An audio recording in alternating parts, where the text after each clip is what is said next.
The family tree of Yahushua HaMashiach, David's descendant, Abraham's son. Abraham had Yitzchak, Yitzchak had Yaakov, Yaakov had Yehuda and his brothers.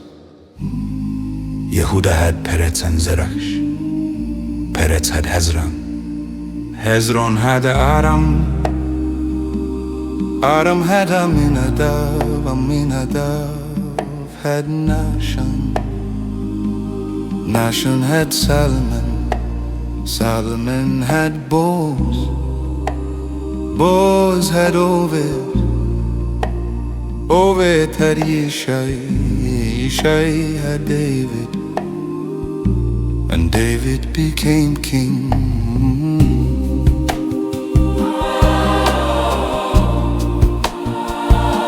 David had Shlomo, Shalom had Rehavam, Rehavam had Ahaviyah, Ahaviyah had Asa,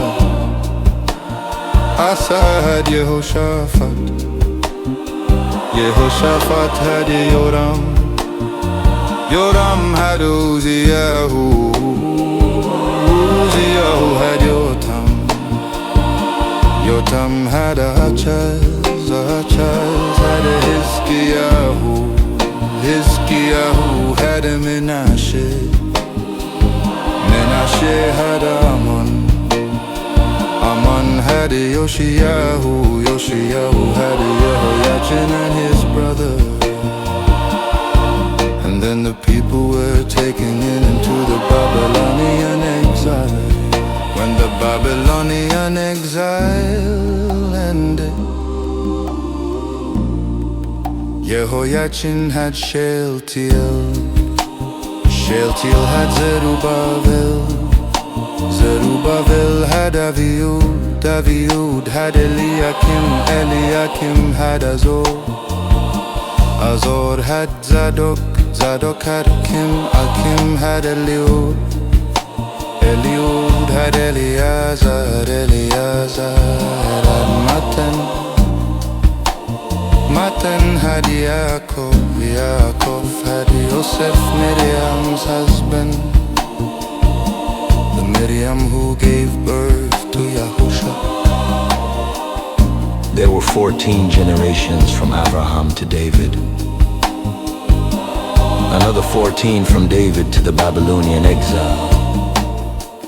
And yet another 14 from the Babylonian exile to Yahushua HaMashiach.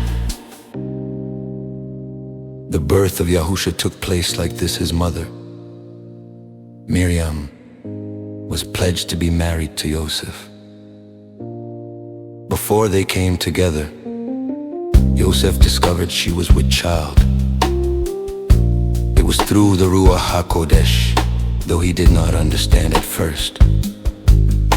Yosef, honorable and faithful, planned to take care of it quietly, so Miriam would not be shamed.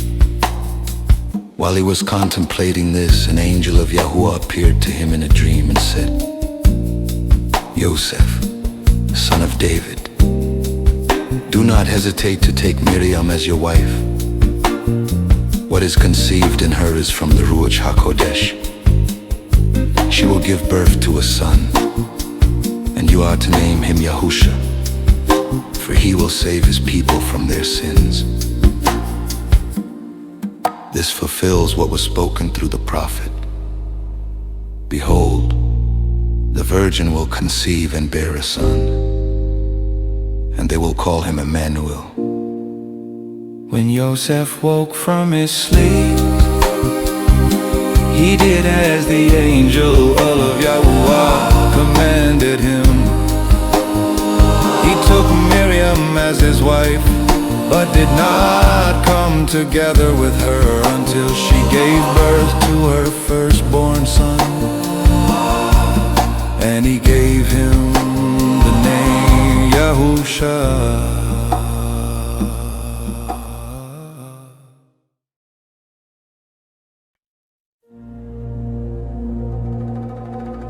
After Yahusha was born in Bethlehem of Judea, wise men from the east came to Jerusalem, asking, "Where is the one-born King of Israel? We have seen his star in the east and have come to honor him." When King Herod heard this, he was troubled, and all Jerusalem with him. He called together the chief priests and scribes, asking, "Where is the Messiah to be born?"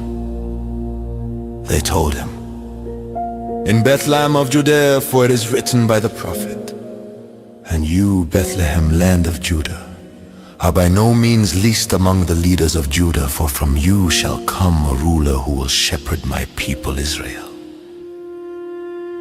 Then Herod secretly called the wise men, determined the exact time the star appeared, and sent them to Bethlehem, saying, "Go and search carefully for the child. When you find him, report back to me so I may also go and honor him." They departed, and the star they had seen in the east went before them until it stopped over the place where the child was. When they saw the star, they rejoiced exceedingly with great joy. Entering the house, they saw the child with his mother Miriam, and they bowed and honored him. They opened their treasures and presented gifts, gold, frankincense, and myrrh. Being warned in a dream not to return to Herod, they departed to their own country by another route. After they left, an angel of Yahuwah appeared in a dream to Joseph, saying, "Rise, take the child and his mother, flee to Egypt and stay there until I tell you. For Herod is seeking the child to destroy him." Joseph rose, took the child and his mother by night, and went to Egypt. They stayed there until the death of Herod, so that what was spoken by the prophet might be fulfilled. Oh, out of Egypt I called my son. Joseph. Joseph.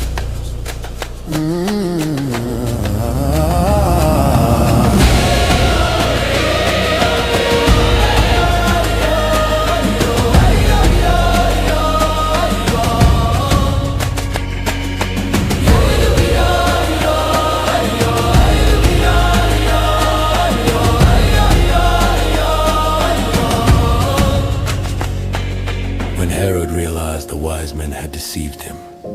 He was furious.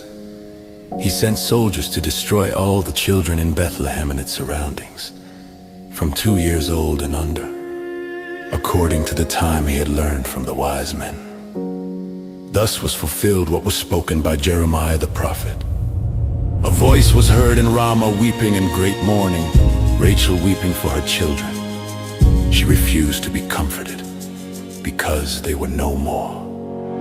After Herod's death, an angel of Yahuwah appeared in a dream to Joseph in Egypt, saying, "Rise, take the child and his mother, and go to the land of Israel, for those seeking the child's life are dead." Oh, Joseph rose, took the child and his mother, and went to the land of Israel. But hearing that Archelaus was ruling Judea in place of his father Herod, he feared to go there. Being warned in a dream, he withdrew to Galilee and lived in a town called Nazareth, so that what was spoken by the prophets might be fulfilled. He shall be called a Nazarene.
In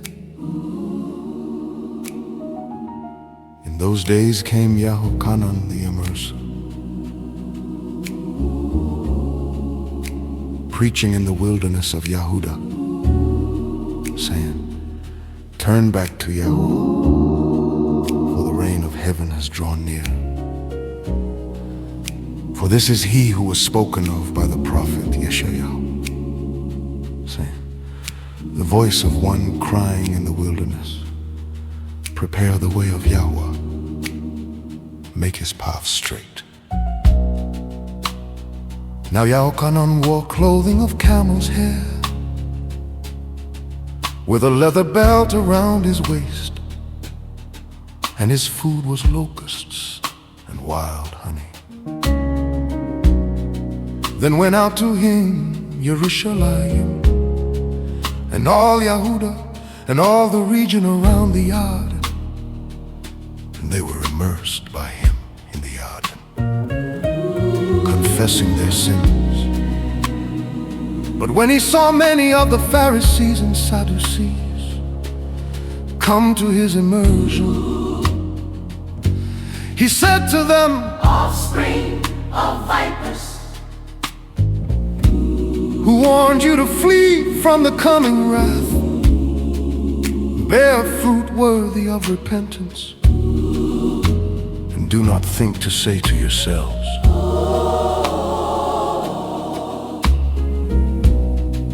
we have Abraham as our father. For I say to you that Yahweh is able to raise up children to Abraham from these stones. And even now the axe is laid to the root of the trees. Therefore every tree that does not bear good fruit is cut down and thrown into the fire.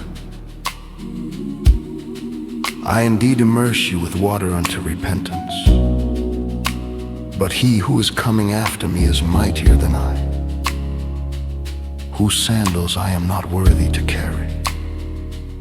He will immerse you with the Ruach HaKodesh and with fire. His winnowing fork is in his hand, and he will thoroughly clean his threshing floor and gather his wheat into the barn,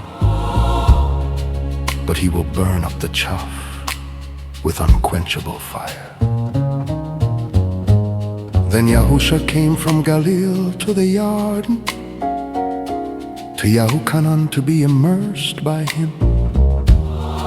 But Yohanan tried to prevent him, saying, I need to be immersed by you, and do you come to me? But Yahusha answered and said to him, let it be so now, for it is proper for us to fulfill all righteousness. Then he allowed him. And having been immersed, Yahusha went up immediately from the water. And behold, the heavens were opened to him. And he saw the Ruach of Yahuwah descending like a dove and coming upon him. And behold, a voice from the heavens said, this is my beloved Son,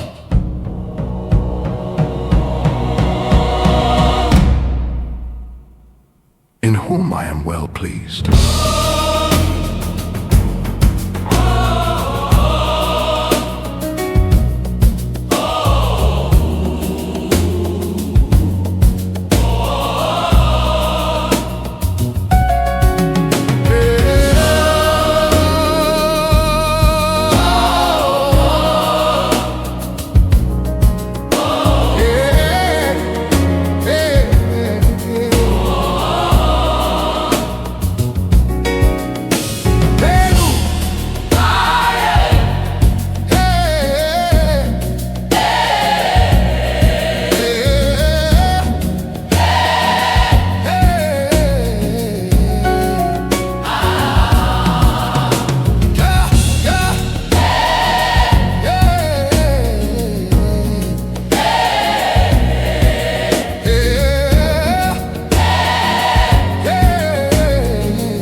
Then Yahusha was led up by the root into the wilderness to be tested by the adversary. And when he had fasted 40 days and 40 nights, he was hungry. And the tempter came and said to him, "If you are the Son of Elohim, command that these stones become bread." But he answered, "It is written, man shall not live by bread alone, but by every word that proceeds from the mouth of Yahuwah." And the adversary took him up into the set-apart city and set him on the highest point of the temple and said to him, "If you are the Son of Elohim, throw yourself down, for it is written, He shall command his messengers concerning you, and in their hands they shall bear you up, lest you dash your foot against a stone."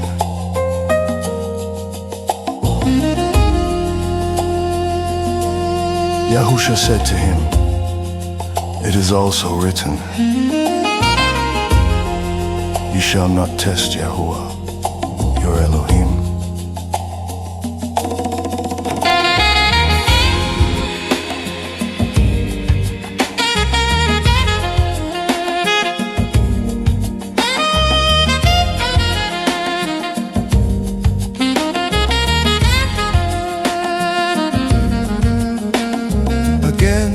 The adversary took him up to an exceedingly high mountain and showed him all the kingdoms of the world and their glory.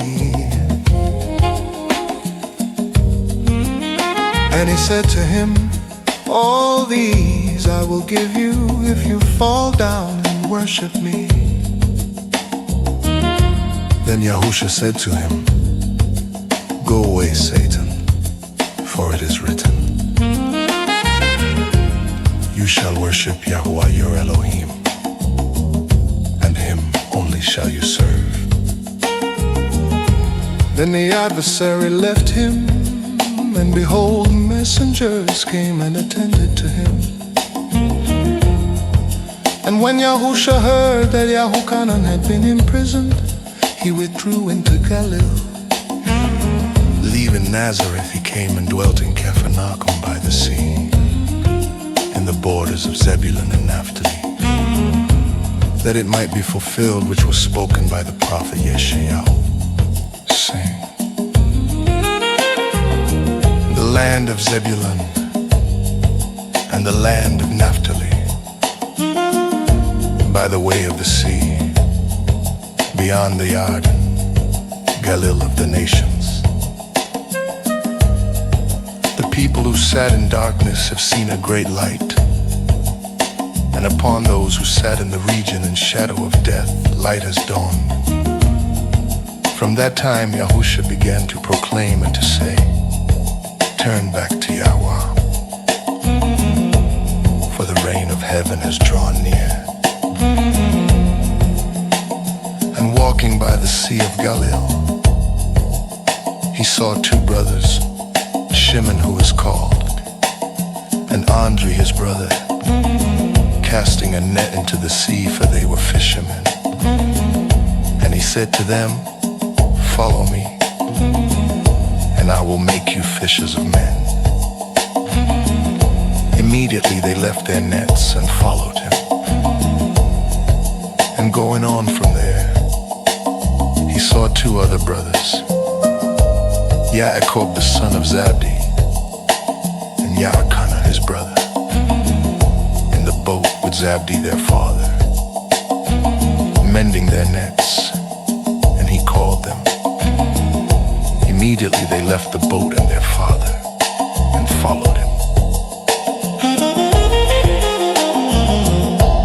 And Yahusha went throughout all Galilee, teaching in their assemblies, proclaiming the good news of the reign, and healing every disease and sickness among the people. And his fame went throughout all Syria, and they brought to him all who were sick, suffering various diseases and torments, and those possessed with unclean spirits, and those who were epileptic and paralytic. And he healed them. And great crowds followed him from Galilee, from Decapolis, from Jerusalem, from Yehodia, and from beyond the Jordan.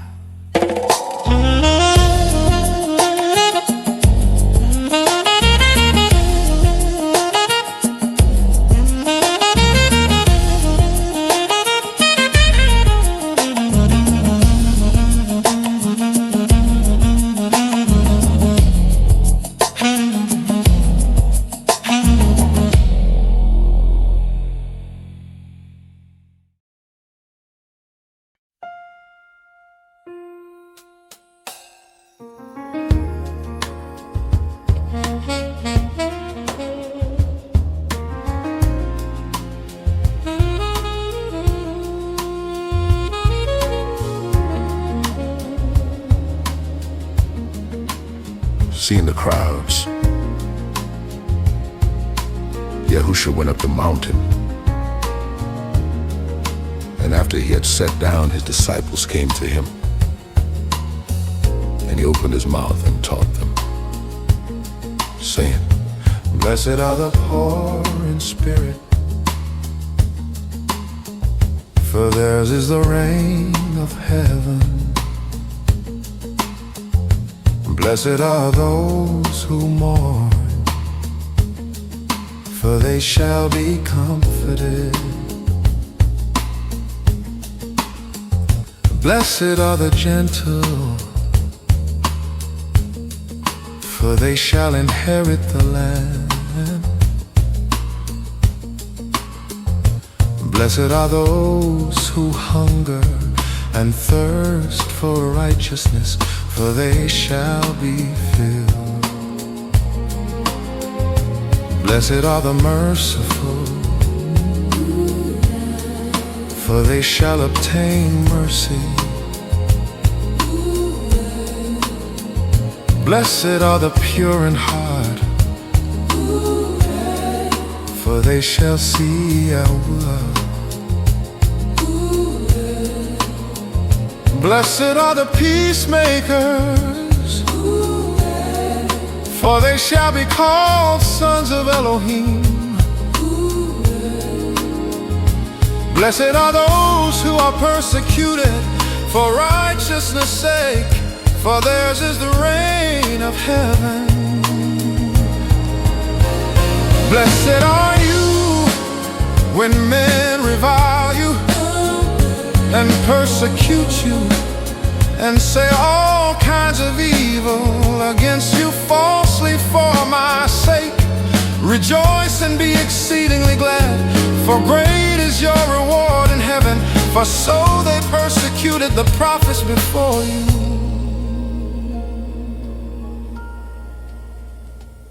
You are the light of the world, a city set on a hill cannot be hidden.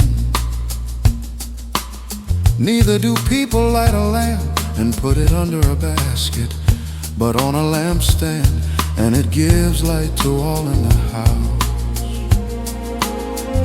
Let your light shine before men, so they may see your good works and glorify your Father who is in heaven. Do not think that I have come to destroy the Torah or the prophets. I have not come to destroy, but to fulfill. For truly I say to you, until heaven and earth pass away, one jot or one tittle shall not pass from the Torah until all is accomplished. Whoever then relaxes one of the least of these commandments and teaches others to do the same shall be called least in the reign of heaven. But whoever does them and teaches them shall be called great in the reign of heaven. For I say to you that unless your righteousness exceeds that of the scribes and Pharisees, you shall not enter into the reign of heaven. You have heard that it was said to those of old, you shall not murder, and whoever murders shall be liable to judgment. But I say to you that everyone who is angry with his brother without cause shall be liable to judgment. And whoever says Raka shall be in danger of the council. And whoever says you fool shall be liable to hell of fire. Therefore, if you bring your gift to the altar, and there remember that your brother has something against you, leave your gift there before the altar, and go your way. First be reconciled to your brother, and then come and offer your gift. Agree with your adversary quickly, while you are on the way with him, lest your adversary deliver you to the judge, and the judge deliver you to the officer, and you be thrown into prison. Truly I say to you, you shall by no means come out until you have paid the last penny.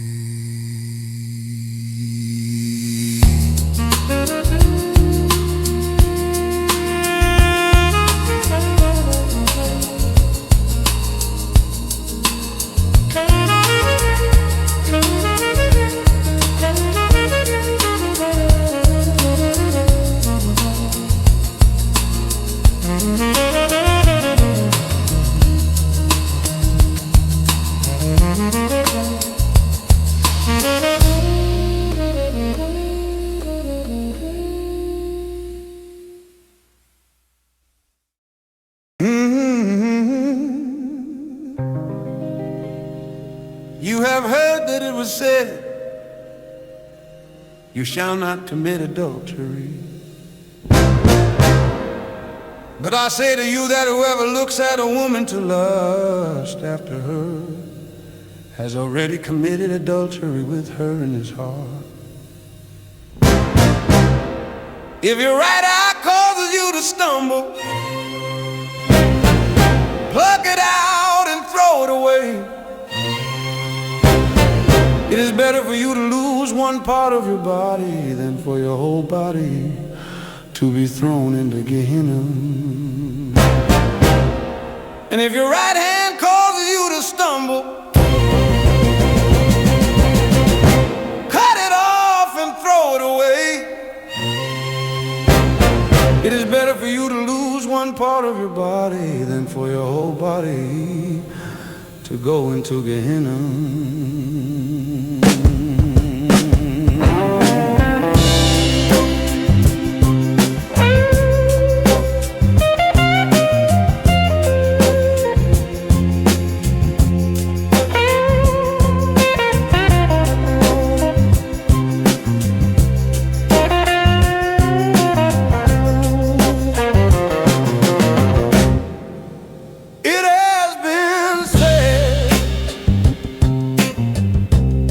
Whoever divorces his wife,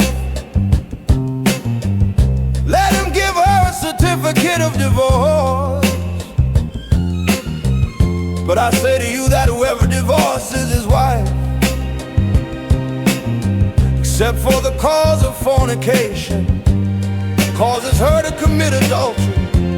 And whoever marries a divorced woman commits adultery.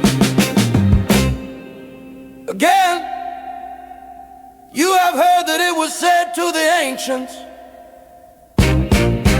do not break your oath, but fulfill to Yahuwah the vows you have made. But I say to you, do not swear at all, neither by heaven, for it is Yahuwah's throne, nor by the earth, for it is his footstool, nor by Jerusalem, for it is the city of the great King. And do not swear by your head, for you cannot make even one hair white or black. Simply let your yes be yes, and you know no, anything beyond this comes from evil.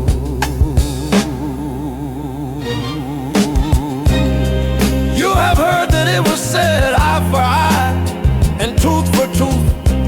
But I say to you, do not resist an evil person. If anyone slaps you on your right cheek, turn to him the other also. And if anyone wants to sue you and take your tunic, let him have your cloak as well.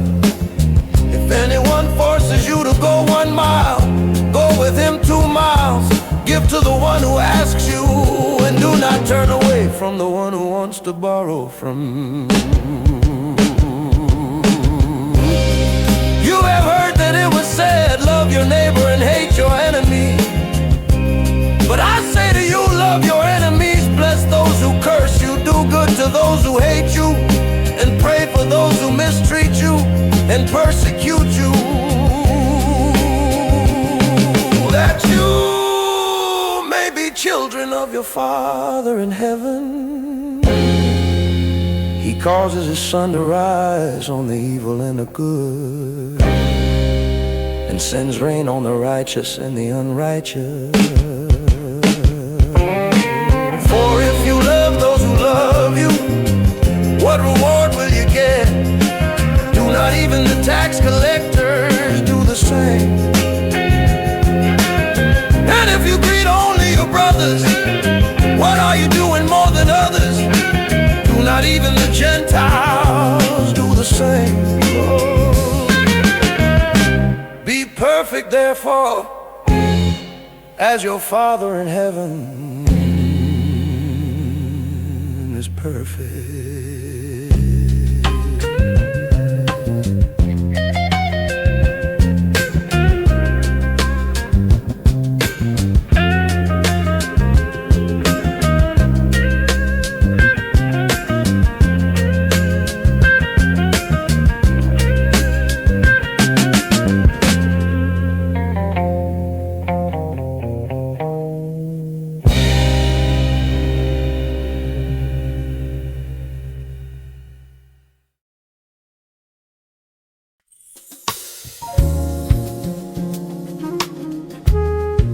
Be careful not to practice your righteousness in front of people to be noticed by them. If you do, you'll have no reward from your Father, Yahuwah, who is in the heavens.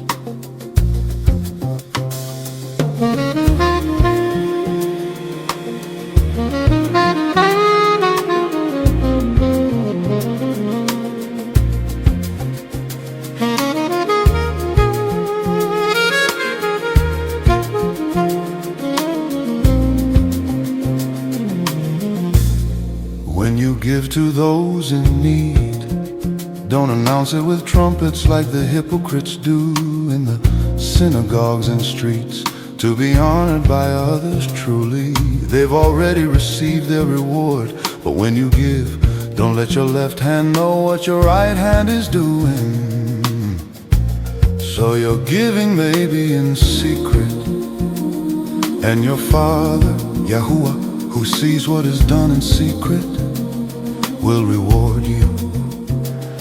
When you pray, Don't be like the hypocrites. They love to stand in synagogues and on street corners to be seen by others.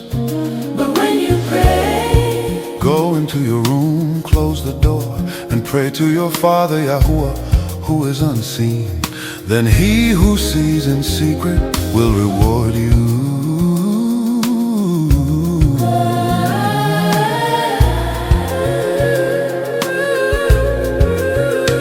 And when you pray, don't keep babbling like the nations do, thinking they'll be heard for their many words.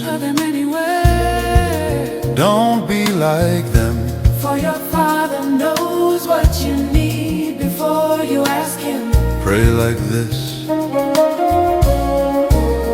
Our Father Yahuwah, In the heavens, let your name be set apart. be set Let your rain come, let your desire be done. on earth as it is in heaven. Give us this day our daily bread, Forgive us our debts. as we forgive those indebted to us. Lead us not into temptation. But deliver us from evil. For yours is the reign, the power, and the esteem forever. Amen. If you forgive others their trespasses, your heavenly Father will forgive you. But if you don't forgive, your Father won't forgive your trespasses. When you fast, don't look gloomy like the hypocrites. They make their faces sad to show others they're fasting. Truly, they have their reward. But when you fast, anoint your head and wash your face, so it won't be obvious you're fasting. Your Father, Yahuwah, who sees in secret, will reward you. Don't store up treasures on earth, where moths and rust destroy and thieves break in. And steal store treasures in heaven, where nothing decays and thieves don't steal. For where your treasure is, there your heart will be also. The lamp of the body is the eye. If your eye is clear, your whole body will be full of light. But if your eye is dark, your whole body will be full of darkness. If the light within you is darkness, how deep is that darkness? No one can serve two masters. You'll either hate one and love the other, or be devoted to one and despise the other. You cannot serve both Elohim and wealth. That's why I tell you, don't worry about your life. What you'll eat, drink, or wear. Isn't life more than food and the body more than clothes? Look at the birds. They don't sow, reap, or store, yet your Father, Yahuwah, feeds them. Aren't you worth more than they? Can any of you, by worrying, add a single moment to your life? And why worry about clothes? Look at the lilies, how they grow without effort or spinning thread. Yet I tell you, not even Solomon in all his splendor was dressed like one of these. If Yahuwah clothes the grass of the field, which is here today and gone tomorrow, won't he much more clothe you? Little of belief.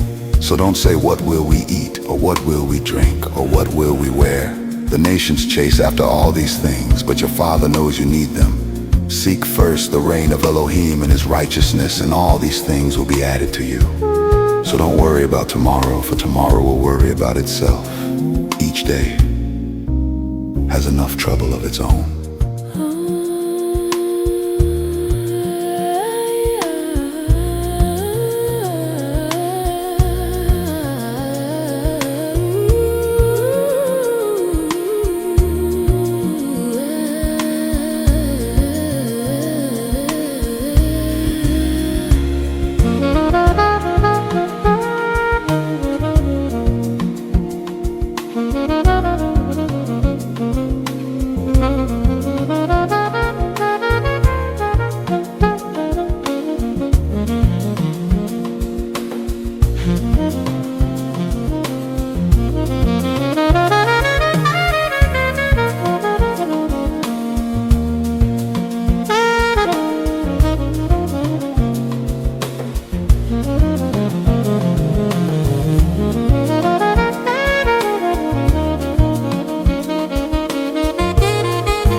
nations chase after all these things, but your Father knows you need them.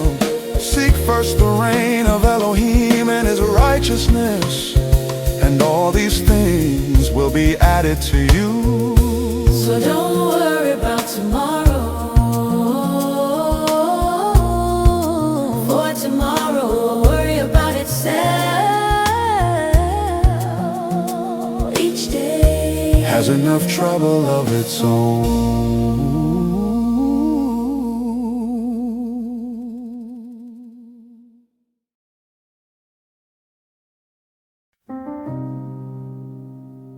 Do not judge, or you too will be judged. For in the same way you judge others, you will be judged. And with the measure you use, it will be measured to you.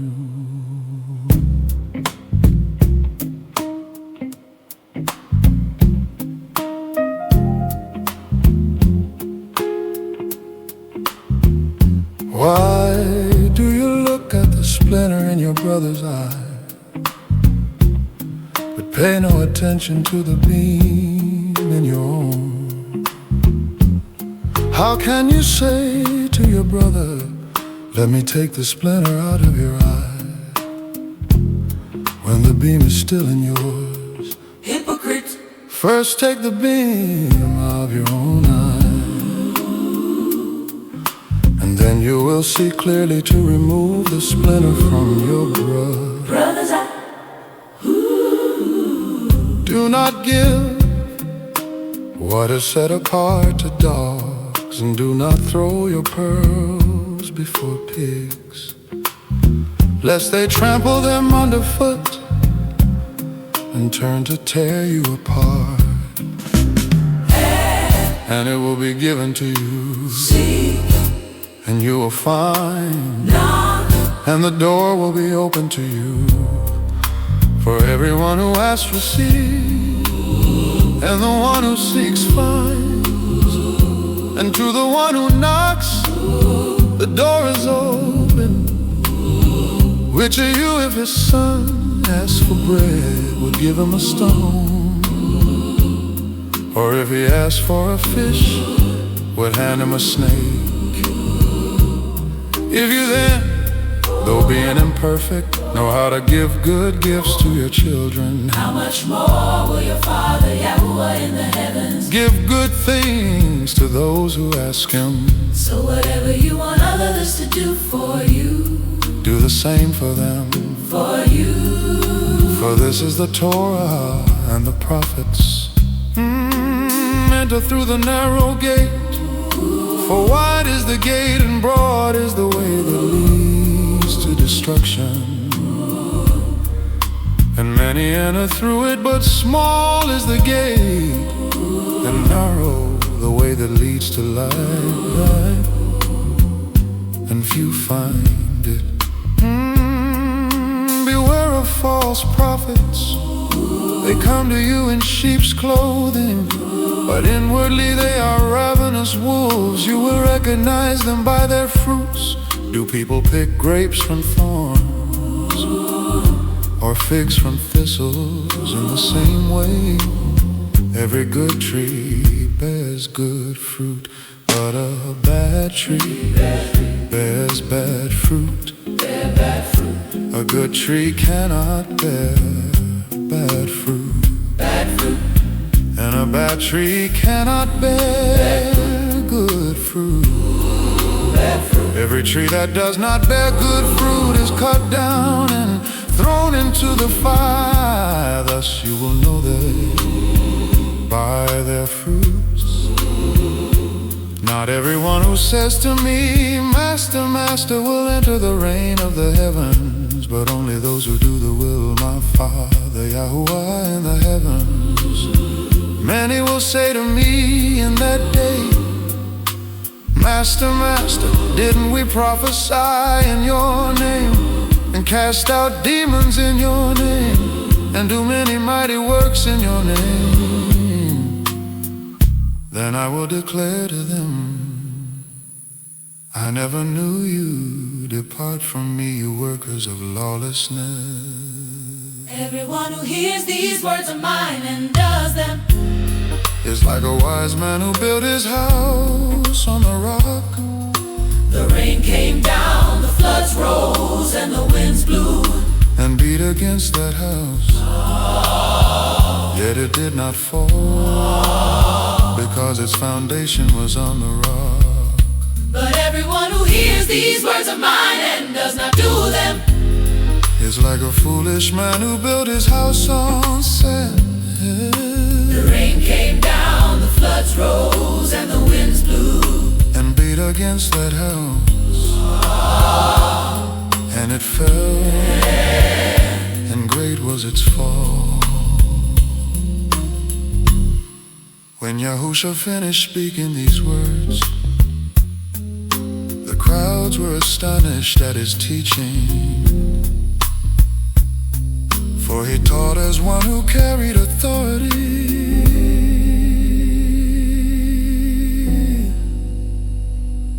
not as the scribes.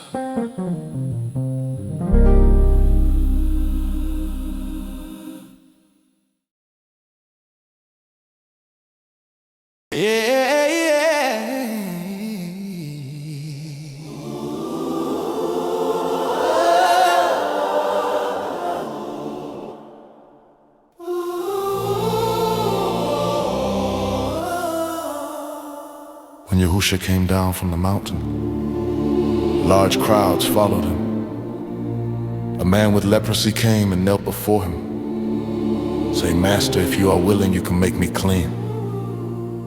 Yahusha reached out his hand and touched him, saying, "I am willing, be clean." Immediately the man was healed of his leprosy. Be clean.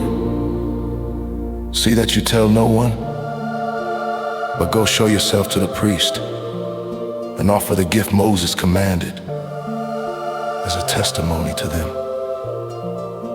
When Yahusha entered Capernaum, a centurion came to him, asking for help. "Master," he said, "my servant lies at home paralyzed, suffering terribly." Yahusha said to him, "I will come and heal him." The centurion replied, "Master, I am not worthy for you to come under my roof. Just say the word, and my servant will be healed. For I am a man under authority. With soldiers under me, I say to one, go, and he goes. To another, come, and he comes. And to my servant, do this, and he does it."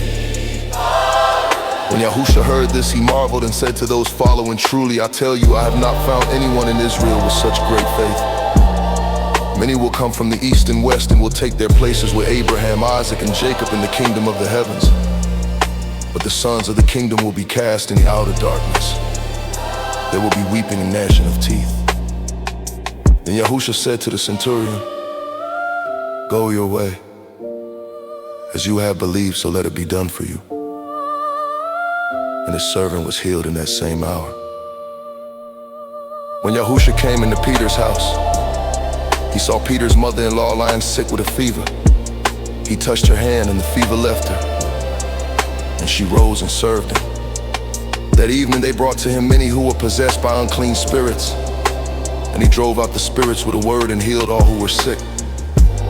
This was to fulfill what was spoken by the prophet Isaiah. He took our infirmities and bore our diseases. When Yahusha saw the crowds around him, he gave orders to cross to the other side of the lake. A scribe came and said to him, "Teacher, I will follow you wherever you go." Yahusha replied, "Foxes have holes and birds of the air have nests, but the Son of Man has nowhere to lay his head." Another of his disciples said, "Master, let me first go and bury my father." But Yahusha said, "Follow me, and let the dead bury their own dead."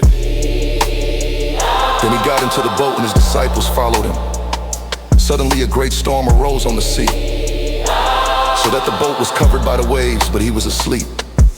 The disciples went and woke him, saying, "Master, save us, we are perishing." He said to them, "Why are you afraid, O you of little faith?" Then he arose and rebuked the winds and the sea, and there was a great calm. The men were amazed and said, "What kind of man is this, that even the winds and the sea obey him?" When he came to the region of the Gadarenes, 2 men possessed by demons met him coming out of the tombs, so violent that no one could pass that way. They cried out, "What do you want with us, son of Elohim? Have you come here to torment us before the appointed time?"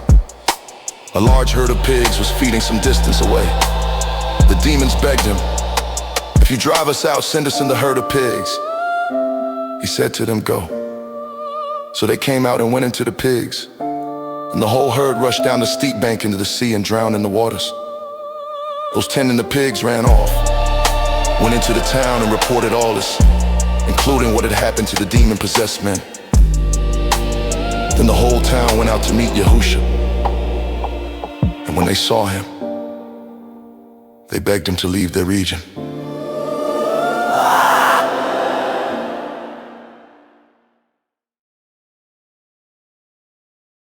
Yahusha stepped into a boat, crossed over, and came to his own town.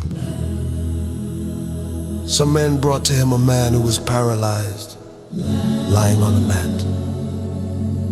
When Yahusha saw their faith, he said to the paralyzed man, "Take heart, son. Your sins are forgiven."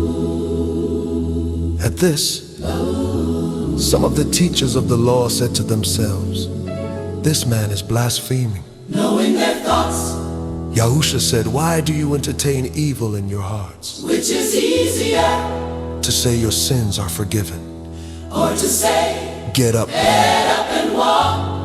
But so that you may know that the Son of Man has authority on earth to forgive sins, he said to the paralyzed man, Get up, take your mat. "And go home." Then the man got up and went home. When the crowd saw this, The crowd saw this, they were filled with awe and praised Elohim. given such authority to men. As Yahusha went on from there, he saw a man named Mattityahu sitting at the tax collector's booth. "Follow me," he told him, and Mattityahu got up and followed him. While Yahusha was having dinner at Mattityahu's house, many tax collectors and sinners came and ate with him and his disciples. When the Pharisees saw this, they asked his disciples, "Why does your teacher eat With tax collectors and sinners, On hearing this, Yahusha said, "It is not the healthy who need a doctor, but the sick. go and learn what this means. Go and learn what this means.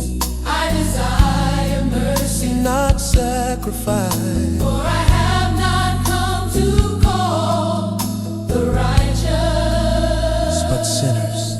Then John's disciples came and asked him, Why do we and the Pharisees fast often, but your disciples do not do fast. your disciples do not? How can the guests of the bridegroom mourn while he is with them? The time will come when the bridegroom will be taken from them. Then they will fast. They will fast. No one sews a patch of unshrunk cloth on an old garment, for the patch will pull away and make the tear worse. Neither do people pour new wine. Into old wineskins. If they do, the skins will burst. The wine will run out and the wineskins will be ruined. No, they pour new wine into new wineskins, and both are preserved. While he was saying this, a synagogue leader came and knelt before him and said, "My daughter has just died, but come and lay your hand on her, and she will live." Yahusha got up and went with him. And so did his disciples. Just then a woman who had been subject to bleeding for 12 years came up behind him and touched the edge of his cloak. She said to herself, "If I only touch his garment, I will be healed." Yahusha turned and saw her. "Take heart, daughter. He said, Your faith has healed you." and the woman was healed at that moment. When Yahusha entered the leader's house and saw the flute players and the noisy crowd, he said, "Go away, the girl is not dead but asleep." But they laughed at him. After the crowd had been put outside, he went in and took the girl by the hand, and she got up. News of this spread through all that region. As Yahusha went on from there, Two blind men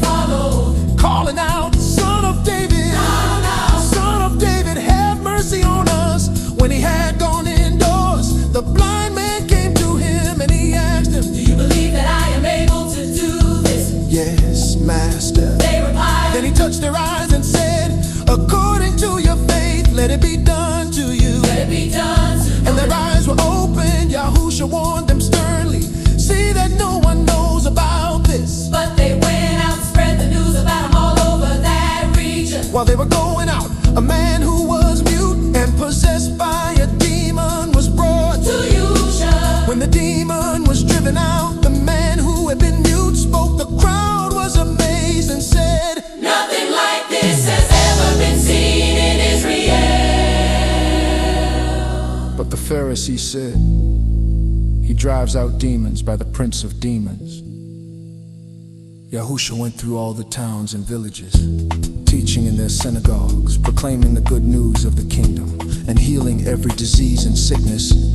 When he saw the crowds, he had compassion on them, because they were harassed and helpless, like sheep without a shepherd. Then he said to his disciples, the harvest is plentiful, but the workers are few. Ask the master of the harvest, therefore, to send out workers into his harvest field. Yahusha went through all the towns and villages, teaching in their synagogues, proclaiming the good news of the kingdom, and healing every disease and sickness.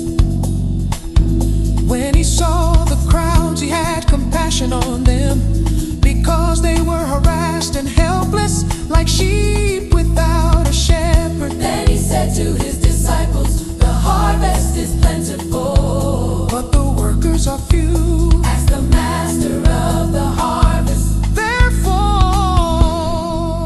Therefore, to send out workers into his harvest field.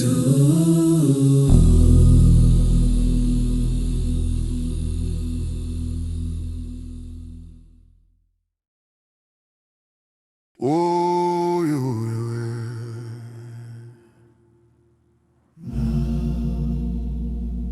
Yahusha called his 12 disciples to him and gave them authority to drive out impure spirits and to heal every disease and sickness. These are the names of the 12. Shimon called Kepha, and Andrew his brother, Jacob son of Zebedee, and Yohanan his brother, Philip and Bartholomew, Thomas and Mattityahu the tax collector, Jacob son of Alphaeus, and Thaddeus, Shimon the Zealot, and Yehuda from Kerioth, the one who would later betray him. These 12 Yahusha sent out with the following instructions: do not go among the nations or enter any Samaritan town. Go rather to the lost sheep of the house of Israel. As you go, proclaim this message: the reign of the heavens has come near. Heal the sick, raise the dead, cleanse those with leprosy, drive out demons. Freely you have received, freely give. Do not take any gold or silver or copper in your belt, no bag for the journey, or extra shirt or sandals or a staff. for the worker is worth his keep. Whatever town or village you enter, search for someone worthy there and stay at their house until you leave. As you enter the home, give it your peace. If the home is worthy, let your peace rest on it. If it is not, Let your peace return to you. if anyone will not welcome you or listen to your words, Leave that home or town. and shake the dust off your feet. Truly I tell you, it will be more bearable for Sodom and Gomorrah on the day of judgment than for that town.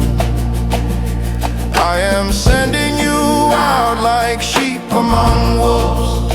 Therefore be as shrewd as serpents and as innocent as doves. Be Be on your guard, you will be handed over to local councils and flogged in the synagogue. On my account, you will be brought before governors and kings as witnesses to them and to the nations. But when they arrest you, do not worry about what to say or how to say it. at that time you will be given what to say, for it will not be you speaking, but the Spirit of your Father speaking through you. Brother will betray brother to death, and a father his child. Children will rebel against their parents and have them put to death. You will be hated by everyone because of my name, but the one who stands firm to the end will be saved. When you are persecuted in one place, flee to another. Truly I tell you, you will not finish going through the towns of Israel before the Son of Man comes. A student is not above his teacher, nor a servant above his master. It is enough for students to be like their teachers and servants like their masters. If the head of the house has been called Beelzebul, how much more the members of his household? So do not be afraid of them, for there is nothing concealed that will not be disclosed, or hidden that will not be made known. What I tell you in the dark, speak in the daylight. What is whispered in your ear, proclaim from the rooftops. Do not be afraid of those who kill the body, but cannot kill the soul. Rather be afraid of the one who can destroy both soul and body in Gehenna. Are not two sparrows sold for a penny? Yet not one of them will fall to the ground outside your Father's care. Even the very hairs of your head are all numbered. So don't be afraid, you are worth more than many sparrows. Whoever acknowledges me before men, I will also acknowledge before my Father in the heavens. But whoever denies me before men, I will deny before my Father in the heavens. Do not suppose that I have come to bring peace to the earth. I did not come to bring peace, but a sword. For I have come to turn a man against his father, a daughter against her mother, a daughter-in-law against her mother-in-law. A man's enemies will be the members of his own household. Anyone who loves father or mother more than me is not worthy of me. Anyone who loves son or daughter more than me is not worthy of me. Whoever does not take up their stake and follow me is not worthy of me. Whoever finds their life will lose it, and whoever loses their life for my sake will find it. Anyone who welcomes you welcomes me, and anyone who welcomes me welcomes the one who sent me. Whoever welcomes a prophet as a prophet will receive a prophet's reward, and whoever welcomes a righteous person as a righteous person will receive a righteous person's reward. And if anyone gives even a cup of cold water to one of these little ones who is my disciple, truly I tell you, that person will certainly not lose their reward.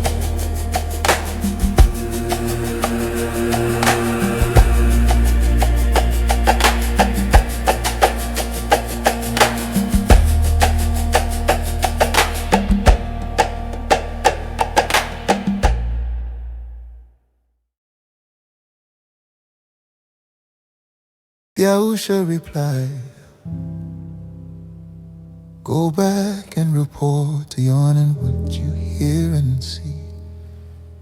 The blind receive sight, the lame walk. Those who have leprosy are cleansed. The deaf hear, the dead are raised. And the good news is proclaimed to the poor. Blessed is anyone who does not stumble on account of me. As Yohanan,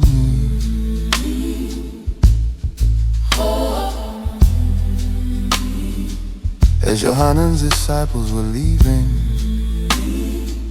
Yahusha began to speak to the crowd. What did you go out into the wilderness to see? A reed swayed by the wind. If not, what did you go out to see? A man dressed in fine clothes.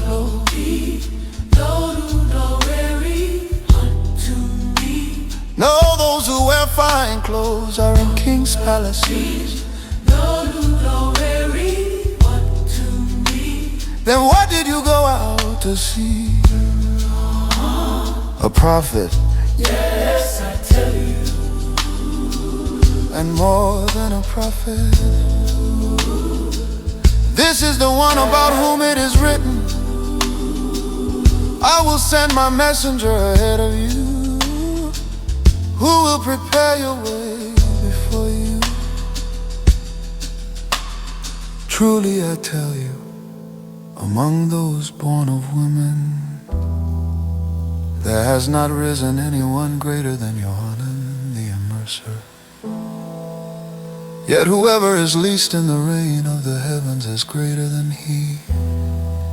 From the days of Yohanan the Immerser until now, the reign of the heavens has been forcefully advancing, and forceful men lay hold of it. For all the prophets and the Torah prophesied until Yohanan.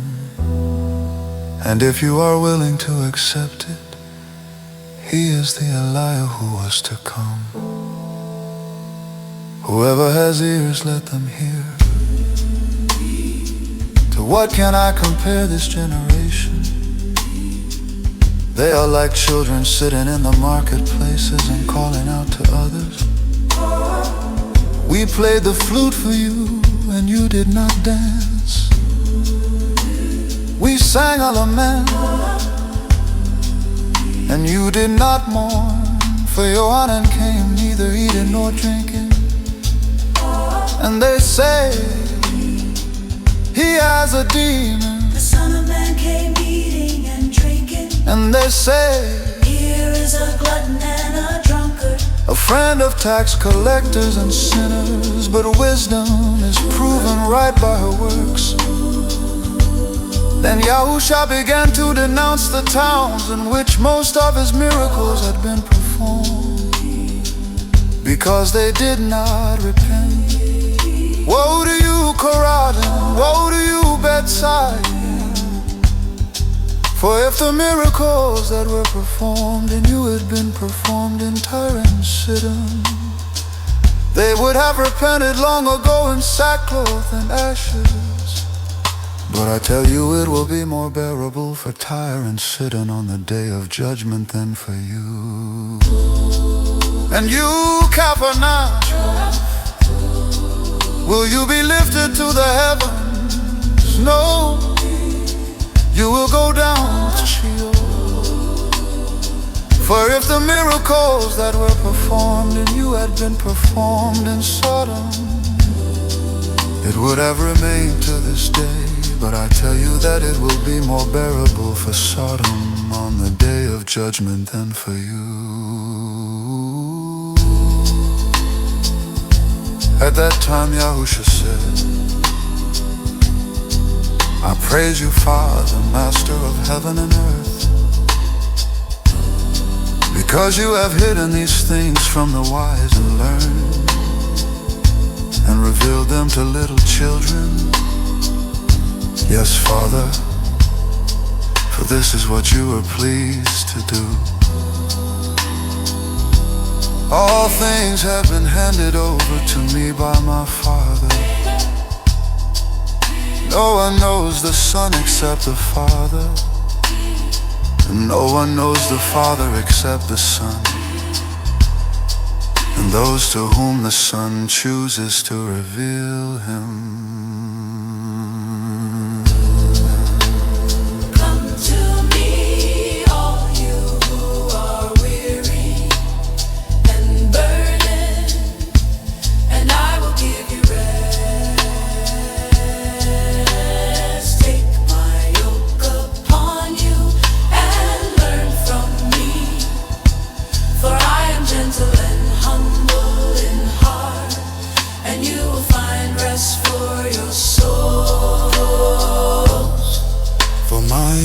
is easy,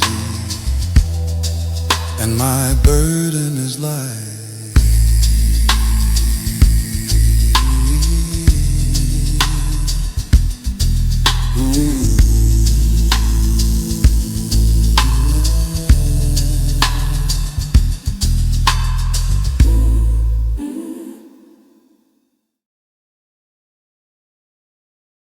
One Sabbath, Yahusha was walking through a field of ripe grain. His disciples were hungry and started picking some heads of grain and eating them. When the Pharisees saw them doing it, they said, "Your disciples are breaking the Sabbath rules."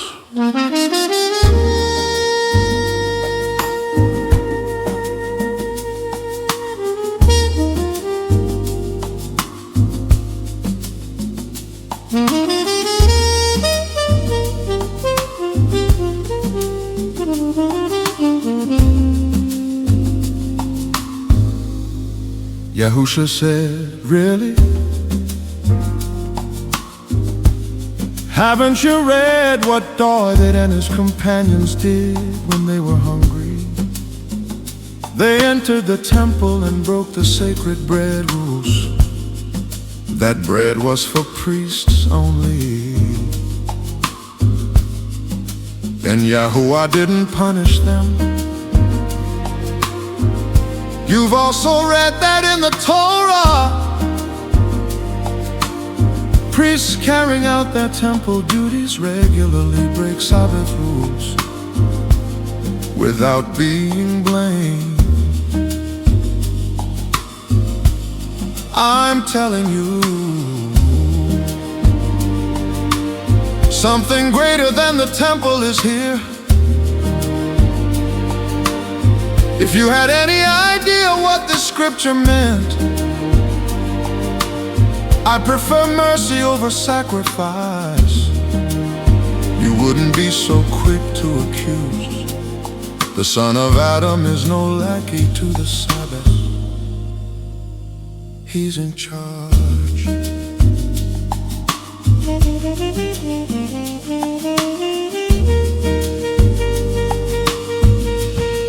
When Yahusha left the field, he entered their meeting place. There was a man with a shriveled hand there. They wanted to see if Yahusha would heal him on the Sabbath so they could accuse him of breaking the law. He said to them, "Is there a person here who, if your sheep fell into a ditch on the Sabbath, wouldn't pull it out? Surely a human being is worth far more than a sheep. So yes, it's lawful to do good on the Sabbath." Then he said to the man, "Stretch out your hand." He stretched it out, and it was completely restored, just like the other. The Pharisees left and plotted how they might destroy him.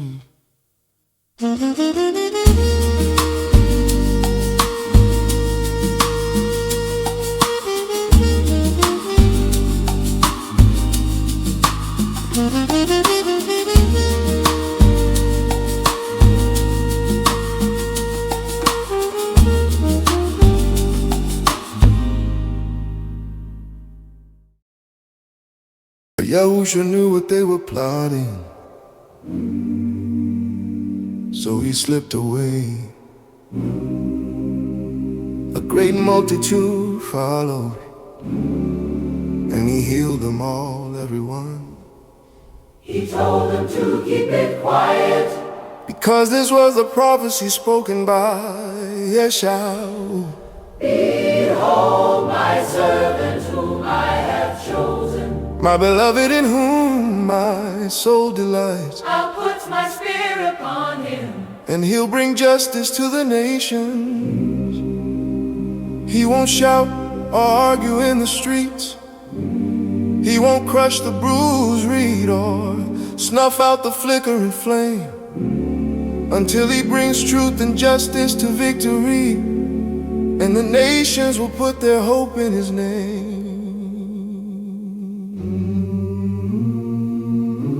Then they brought him a man, blind and mute, possessed by a demon.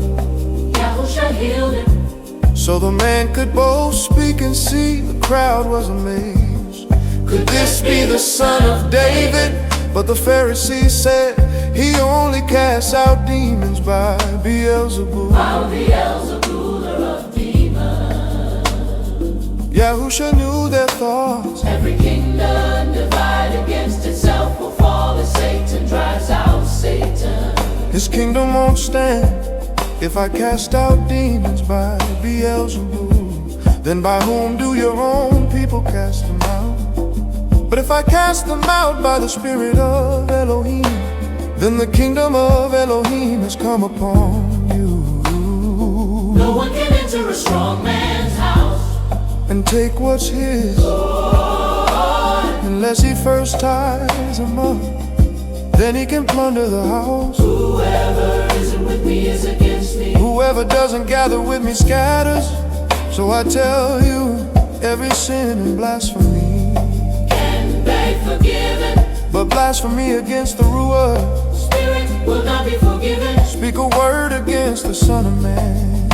You might be forgiven. But whoever speaks against the Ruach Kodashesh won't be forgiven in this age or the next age. Or the next. A tree is known by its fruit, Make the tree good and its fruit good, or make the tree bad and its fruit bad. for out of the overflow of the heart the mouth speaks. You brood of vipers, How can you be evil? speak what is good. Bad, yeah. Every idle word people speak, They'll give account of it on the day of judgment. by your words you'll be justified, and by your words you'll be condemned. Then some scribes and Pharisees said, Teacher, show us a sign. he answered, An evil adulterous generation asks for a sign. but none will be given except the sign of the prophet Jonah. For just as Jonah was in the belly of the fish 3 days and 3 nights, so the Son of Man will be in the heart of the earth 3 days and 3 nights.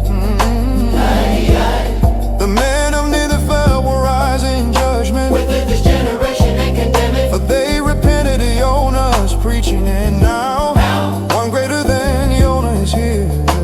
Greater Yoda is here. The Queen of the South will rise in judgment, With this generation damn it. she came from the ends of the earth to hear. Solomon's wisdom. And now one greater than Solomon is here. When an unclean spirit leaves a man, it passes through dry places, seeking rest and finds none. Then it says, I'll go back to my house. When it returns, it finds it empty, swept and in order. Then it brings 7 more wicked spirits, worse than itself, and they enter and live there. That man's last state is worse than the first. So it will be with this evil generation. While Yahusha was speaking, his mother and brothers stood outside, wanting to talk with him. Someone said, Your mother and brothers are outside asking for you. he replied, Who is my mother? who are my brothers? He stretched out his hand toward his disciples. These are my mother and my brothers. Whoever does the will of my Father in heaven. That one is my brother, sister, and mother.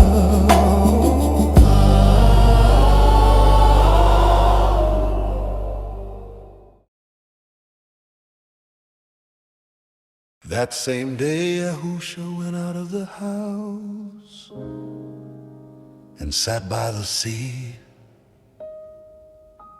Such a large crowd gathered around him that he got into a boat and sat in it, while While all the people were standing on the shore, then he told them many stories in this way. Listen. A farmer went out to sow seed. As he sowed, some seeds fell along the path, and birds came and ate them up. Some seeds fell on rocky ground where there was little soil. They sprang up quickly, but the sun scorched them, and they withered because they had no roots. Other seeds fell among thorny weeds, which grew up and choked them. And some seeds fell on good soil and produced a crop, some 100-fold, some 60, some 30. Let anyone who has ears to hear pay attention. Then the disciples asked him what the stories meant. He replied, to you it has been given to know the mysteries of the kingdom of Yohanan.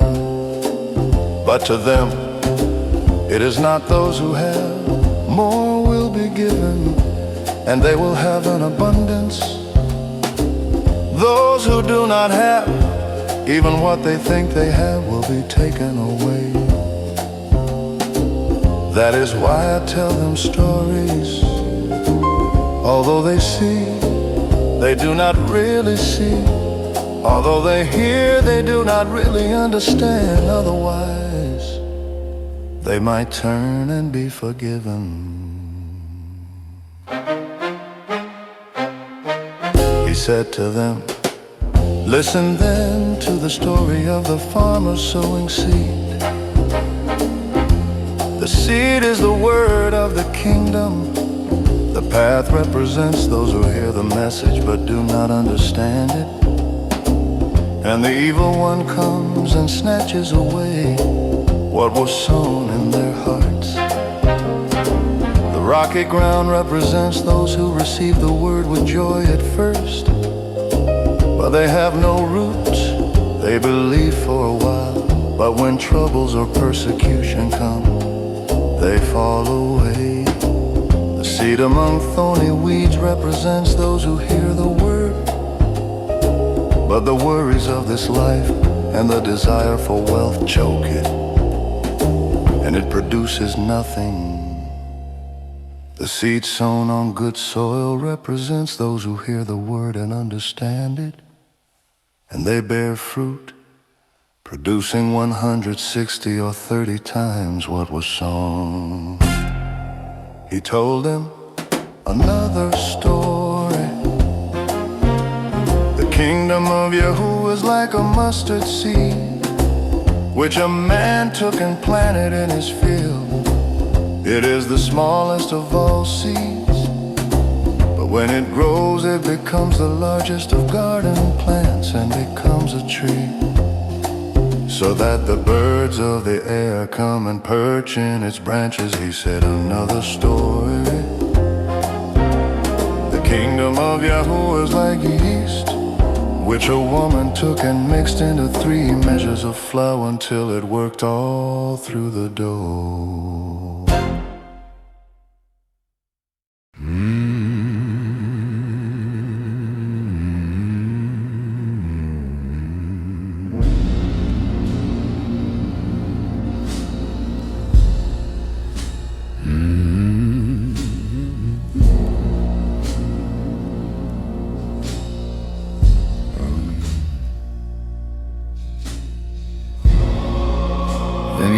Sent the crowd away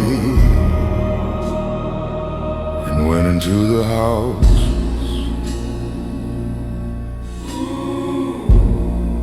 His disciples came to him and said, explain to us the parable of the tares in the field. He answered, he who sows the good seed is the son of Adam. The field is the world. The good seed are the children of the kingdom. But but the tares are the children of the wicked.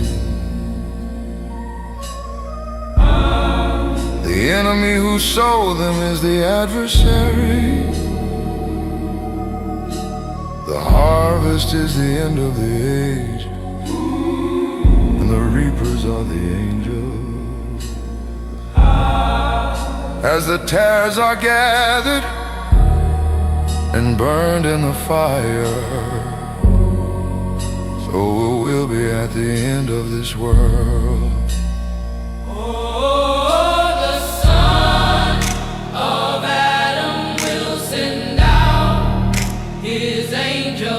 And they will gather out of his kingdom all things that cause stumbling and those who do iniquity.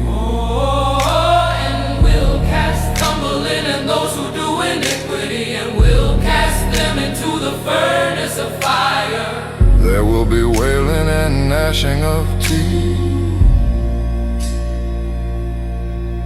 Then the righteous will shine like the sun in the kingdom of their Father.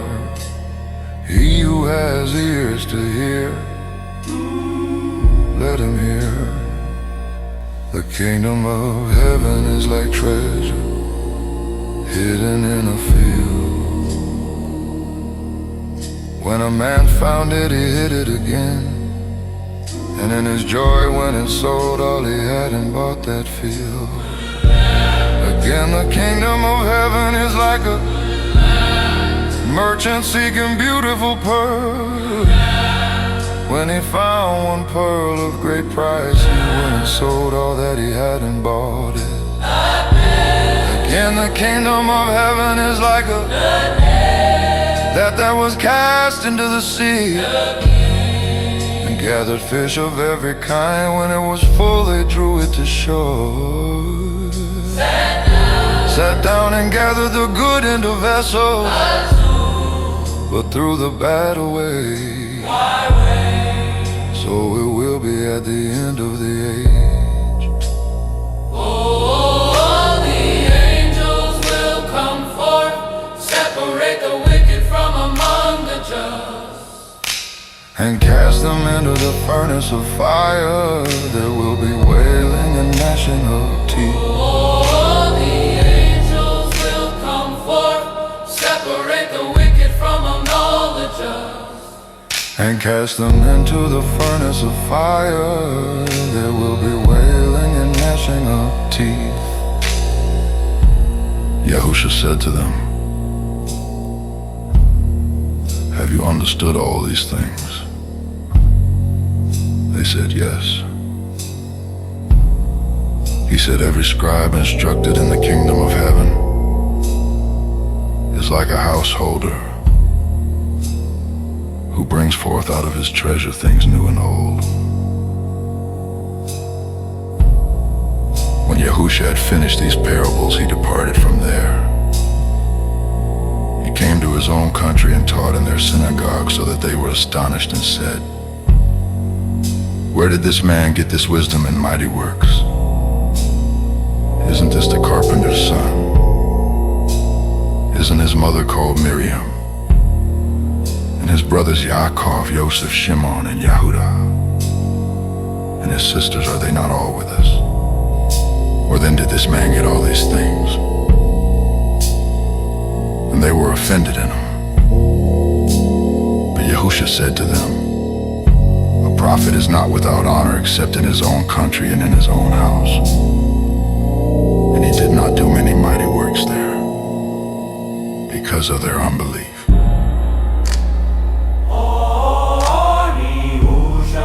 will come forth, separate the wicked from among the just.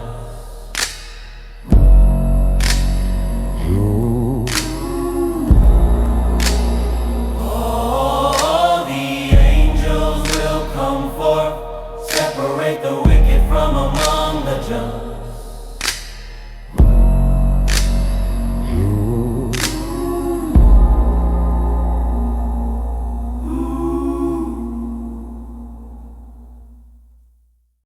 Oh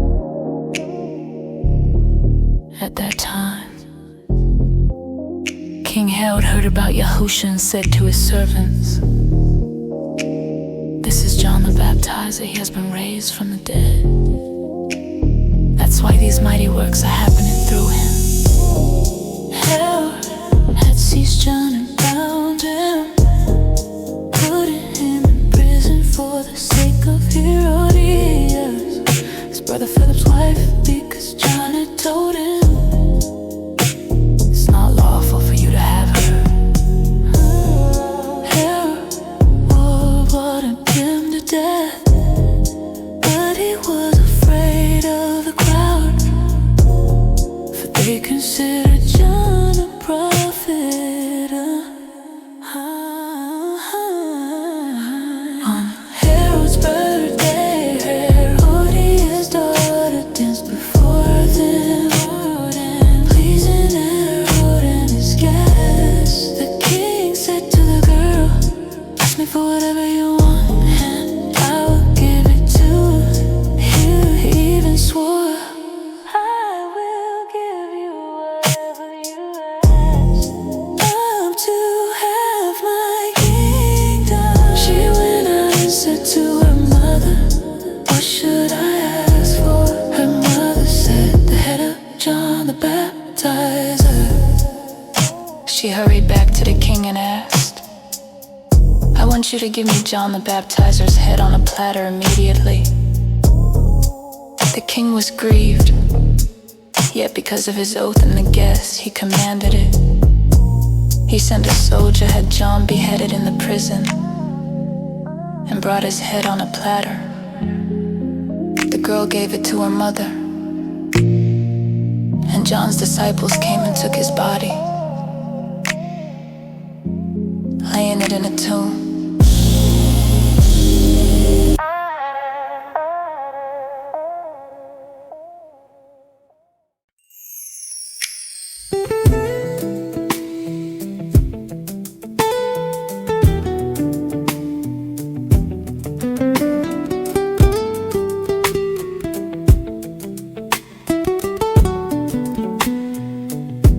When Yahusha heard of it, he withdrew from there in a boat to a secluded place by himself. When the crowds heard, they followed him on foot from the towns. When he went ashore, he saw a large crowd and felt compassion for them, and he healed their sick. When evening came, the disciples came to him and said, "This place is desolate, and the hour is already late. Send the crowds away, that they may go into the villages and buy food for themselves." But Yahusha said to them, "They do not need to go away. You give them something to eat." They said to him, "We have only 5 loaves and 2 fish." He said, "Bring them here to me." Then he ordered the crowds to sit down on the grass. He took the 5 loaves and the 2 fish, and looking up to the heavens, he blessed and broke the loaves. He gave them to the disciples, and the disciples gave them to the crowds. They all ate and were satisfied, and they picked up 12 baskets full of broken pieces left over. Those who ate were about 5,000 men, besides women and children. Immediately he made the disciples get into the boat and go ahead of him to the other side, while he sent the crowds away. After he had sent the crowds away, he went up on the mountain by himself to pray. When evening came, he was there alone, but the boat was already a long distance from the land, being battered by the waves, for the wind was against it. In the 4th watch of the night, he came to them walking on the sea. When the disciples saw him walking on the sea, they were terrified and said, "Walking on the sea, it is a spirit." And they cried out in fear. But immediately Yahusha spoke to them, saying, "Take courage, it is I, do not be afraid."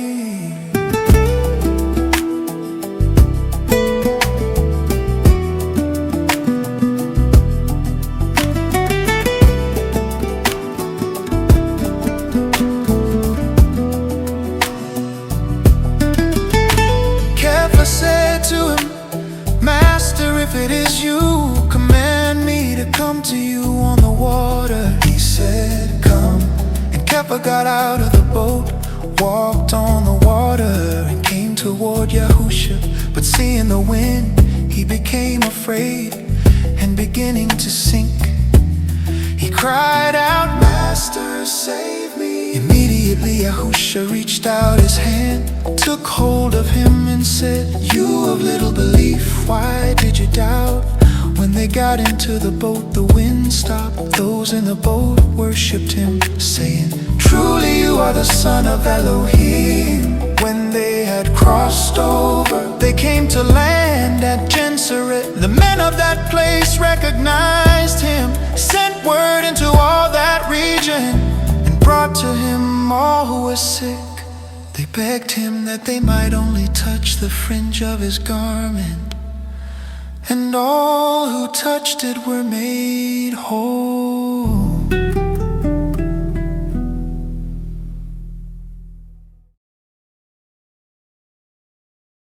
Then some Pharisees and teachers of the law came to Yahusha from Jerusalem and asked, why do your disciples break the traditions of the elders? They don't wash their hands before they eat. He replied, and why do you break the command of Yahweh for the sake of your tradition? For Yahweh said, honor your father and mother. Anyone who curses their father or mother must be put to death. But you say, if anyone declares that what might have helped my father or mother is Korban, then you no longer let them do anything for their father or mother. Thus you nullify the word of Yahweh for the sake of your tradition. Hypocrites! Isaiah was right when he prophesied about you. These people honor me with their lips, but their hearts are far from me. Their worship of me is based on merely human rules they have been taught. Then he called the crowd to him and said, listen and understand, what goes into someone's mouth does not defile them, but what comes out of their mouth, that is what defiles them. His disciples asked him, do you know that the Pharisees were offended when they heard this? He replied, every plant that my heavenly Father has not planted will be pulled up by the roots, leave them. They are blind guides, if the blind lead the blind, both will fall into a pit. Then Peter said, die. Explain the parable to us. He answered, are you still so dull? don't you see that whatever enters the mouth goes into the stomach and then out of the body? But the things that come out of the mouth come from the heart, and these defile a person. For out of the heart come evil thoughts, murder, adultery, sexual immorality, theft, false testimony, slander. These are what defile a person, but eating with unwashed hands does not defile them. Then Yahusha left the crowd and went into the region of Tyre and Sidon. A Canaanite woman from that vicinity came to him, crying out, have mercy on me, Lord, Son of David. My daughter is demon-possessed and suffering terribly. Yahusha did not answer a word, so his disciples came that urged him, send her away, for she keeps crying out after us. He answered, I was sent only to the lost sheep of Israel. The woman came and knelt before him. Lord, help me. He replied, it is not right to take the children's bread and toss it to the dogs. She said, but even the dogs eat the crumbs that fall from their master's table. Then Yahusha answered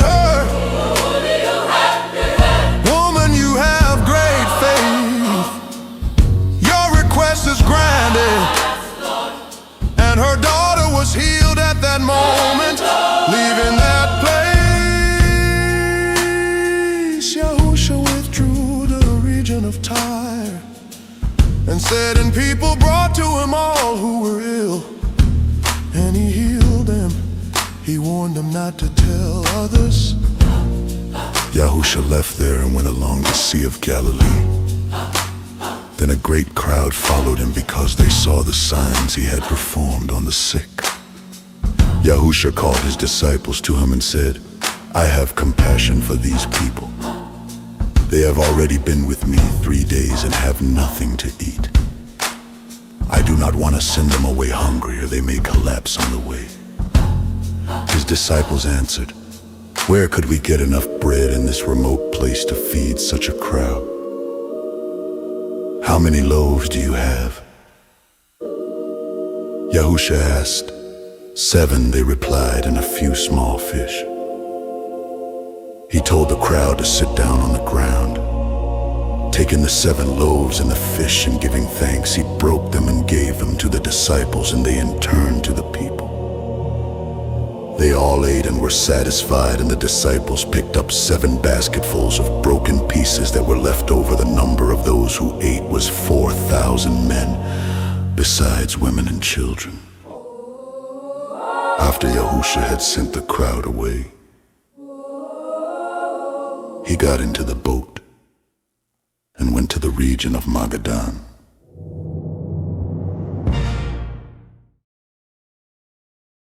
The Pharisees and Sadducees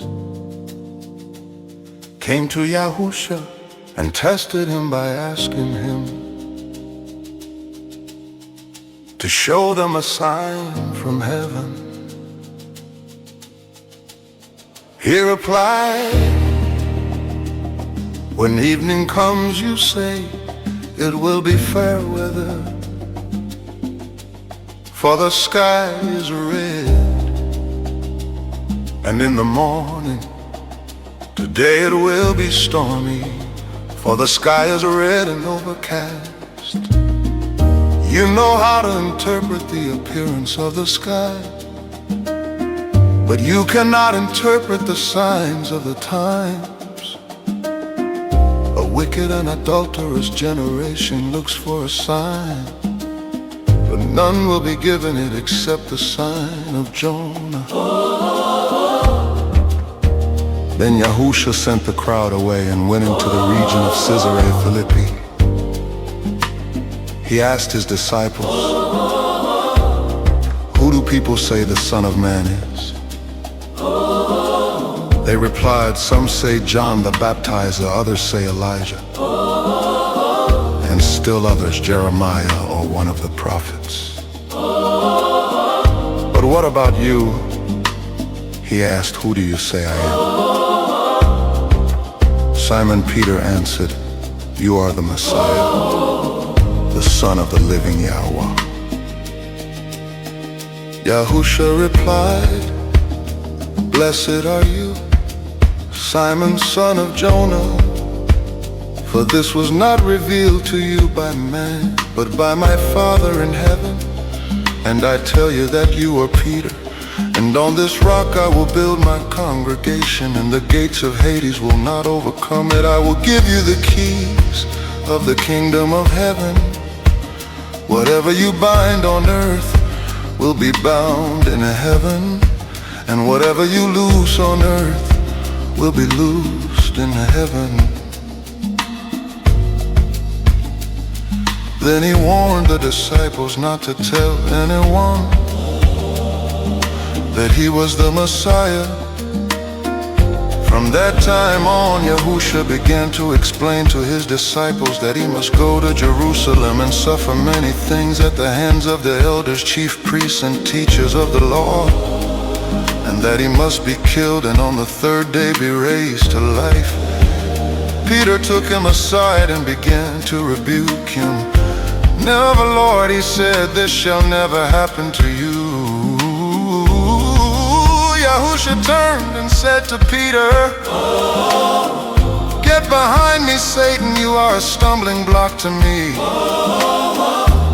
You do not have in mind the concerns of Yahuwah, but merely human concerns.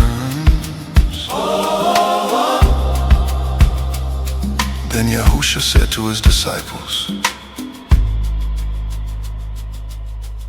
whoever wants to be my follower must deny themselves and take up their cross and follow me. For whoever wants to save their life will lose it, but whoever loses their life for my sake will find it. What good will it be for someone to gain the whole world, yet forfeit their life? Or what can anyone give in exchange for their life?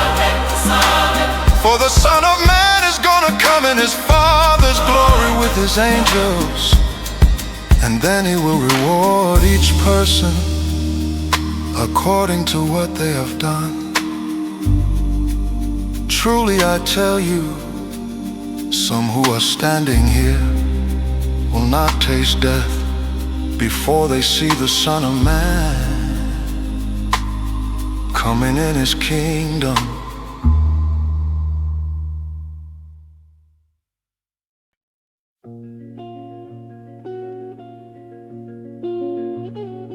After 6 days, Yahusha took Peter, Yahushua, and Jacob up on a high mountain by themselves. He was transfigured before them. His face shone like the sun, and his clothes became dazzling white, whiter than anyone could bleach them. Suddenly Moses and Elijah appeared and began talking with him. Peter spoke up, Master, it's good that we're here. If you want, I'll make 3 shelters, one for you, One for Moses, and one for Elijah.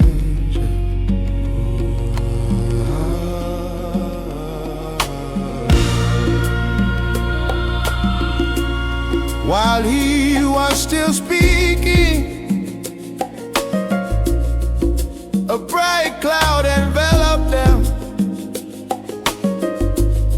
and a voice came from the cloud. This is my beloved Son, with whom I am well pleased. Listen to him. The disciples fell face down in terror. Yahusha came and touched them. Get up, don't be afraid.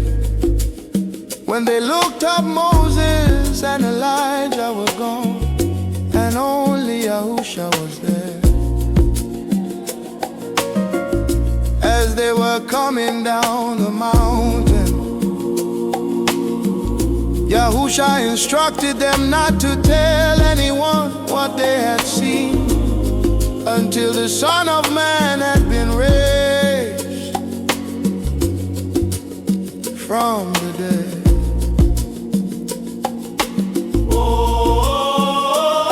The disciples asked him, Why do the teachers of the law say that Elijah must come first?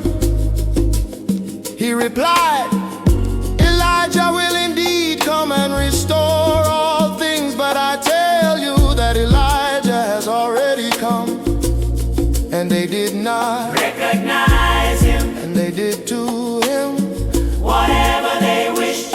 in the same way the Son of Man is going to suffer at their hands.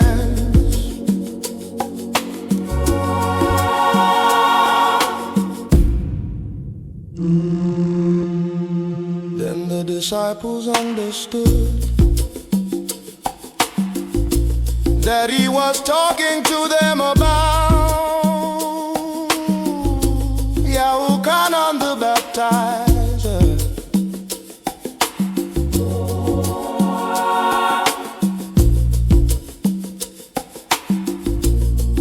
When they came to the crowd, a man approached him, kneeling before him, and said, "Master, have mercy on my son. He is my only child."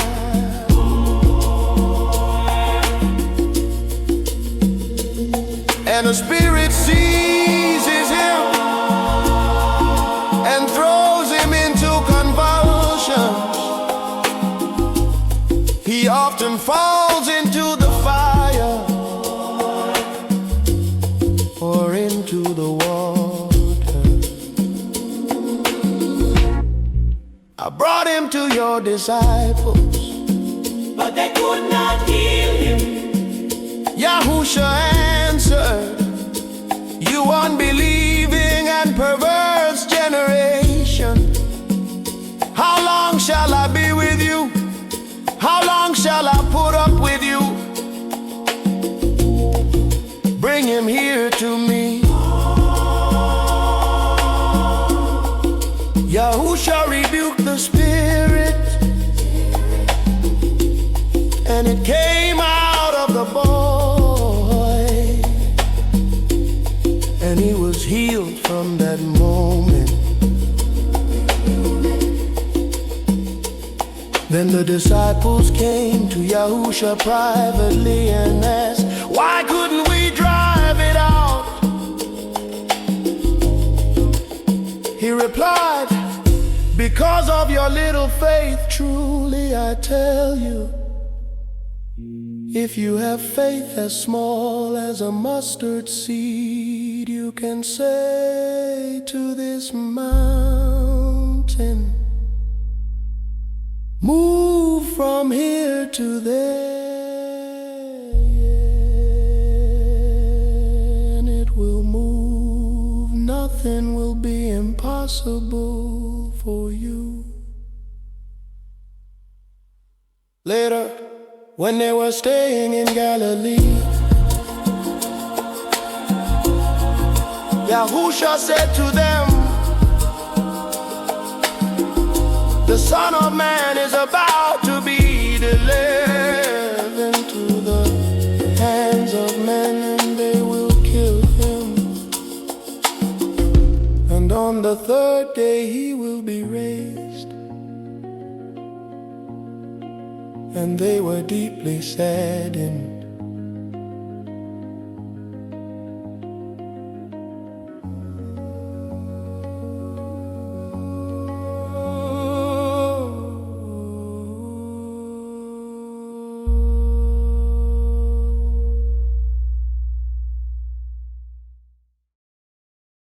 Truly I tell you, unless you become like children, you will never enter the reign of Yahuwah. Whoever humbles themselves like this child is the greatest in the reign of Yahuwah. And anyone who welcomes one child like this in my name welcomes me.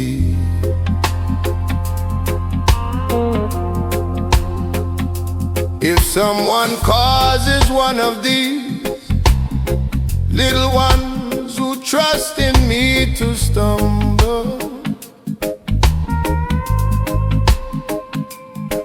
it would be better for them to have a large millstone tied around their neck and be drowned in the depths of the sea. Watch yourselves. If your brother or sister sins, warn them, and if they repent, forgive them.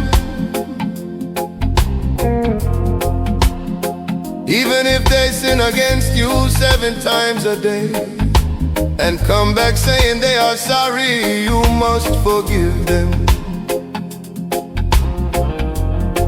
The community is like a body. If 2 of you agree on anything you pray for, it will be done by Yahweh. For where 2 or 3 gather in my name, I am there with them. Yahusha then tells them a story. A king decided to settle accounts with his servants. One servant owed a huge debt, which the king ordered to be paid, unable to pay. The king commanded that he, his wife, children, and everything he owned be sold to repay the debt. The servant fell down, begged for patience, and the king, moved with compassion, forgave the entire debt. But that same servant went out and found a fellow servant who owed him a small amount. He grabbed him, demanded payment, and refused mercy.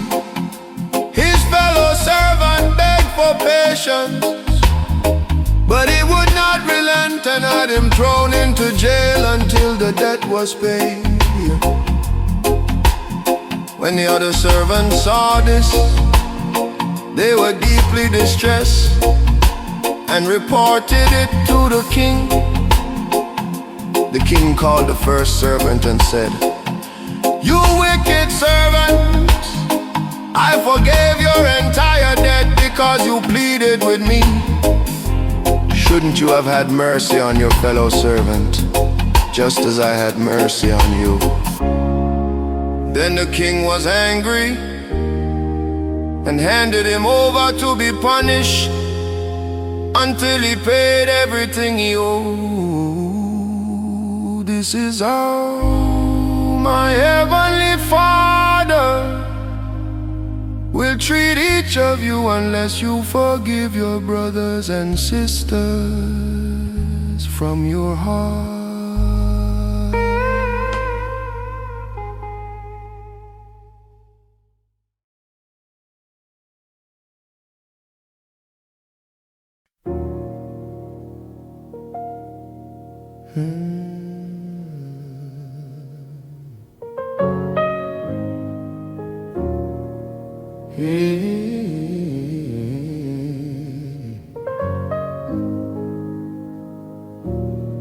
Some Pharisees approached Yahusha,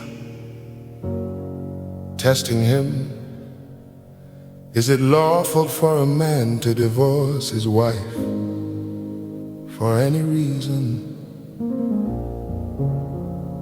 He answered, "Have you not read that the Creator made them male and female from the beginning?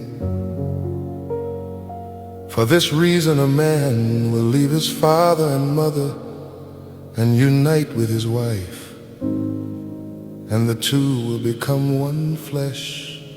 So they are no longer 2 but one flesh. Therefore, what Yahweh has joined together, let no one separate." "Why then," they asked, "did Moshe allow divorce?" "He permitted it because of your hard hearts," he replied. "But from the beginning it was not intended this way. Whoever divorces his wife, except for sexual immorality, and marries another, commits adultery." The disciples said to him, "If this is the case of a man with his wife, it is better not to marry."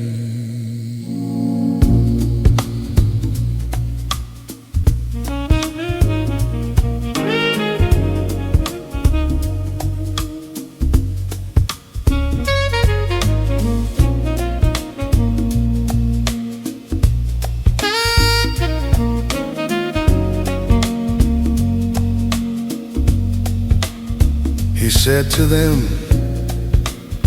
Not everyone can accept this teaching, but only those to whom it is given. Some are born unmarried, some are made unmarried by others, and some choose to remain unmarried for the sake of the kingdom of heaven. Whoever can accept this, let him accept it. Then little children were brought to him that he might lay hands on them and pray. The disciples rebuked those bringing them, but Yahusha said, "Let the children come to me, do not stop them, for the kingdom of heaven belongs to such as these." And he laid his hands on them, blessing them.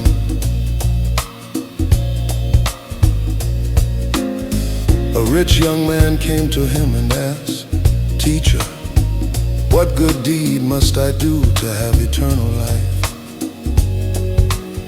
He said to him, "Why do you ask me about what is good? One is good. If you wish to enter life, keep the commandments." "Which ones?"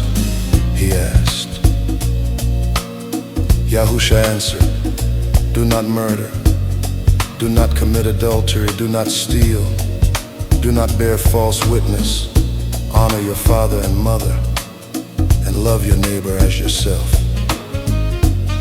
The young man replied, "I have kept all these, what do I still lack?" Yahusha said to him, "If you want to be perfect, go, sell your possessions and give to the poor, and you will have treasure in heaven. Then come, follow me." Hearing this, the young man went away sad, for he had great wealth. Yahusha said to his disciples, "Truly I tell you, it is hard for a rich person to enter the kingdom of heaven. Again I tell you, it is easier for a camel to go through the eye of a needle than for a rich person to enter the kingdom of heaven." When the disciples heard this, they were greatly astonished and asked, "Who then can be saved?" Yahusha looked at them and said, "With humans this is impossible, but with Yahuwah all things are possible." Kepha said to him, "Look, we have left everything and followed you. What then will we have?" Yahusha said to them, "Truly I tell you, when the age is renewed, you who have followed me will sit on 12 thrones, judging the 12 tribes of Israel. And everyone who has left houses, brothers, sisters, father, mother, children, or land for my name's sake will receive 100-fold and will inherit eternal life. But many who are first will be last, and the last will be first."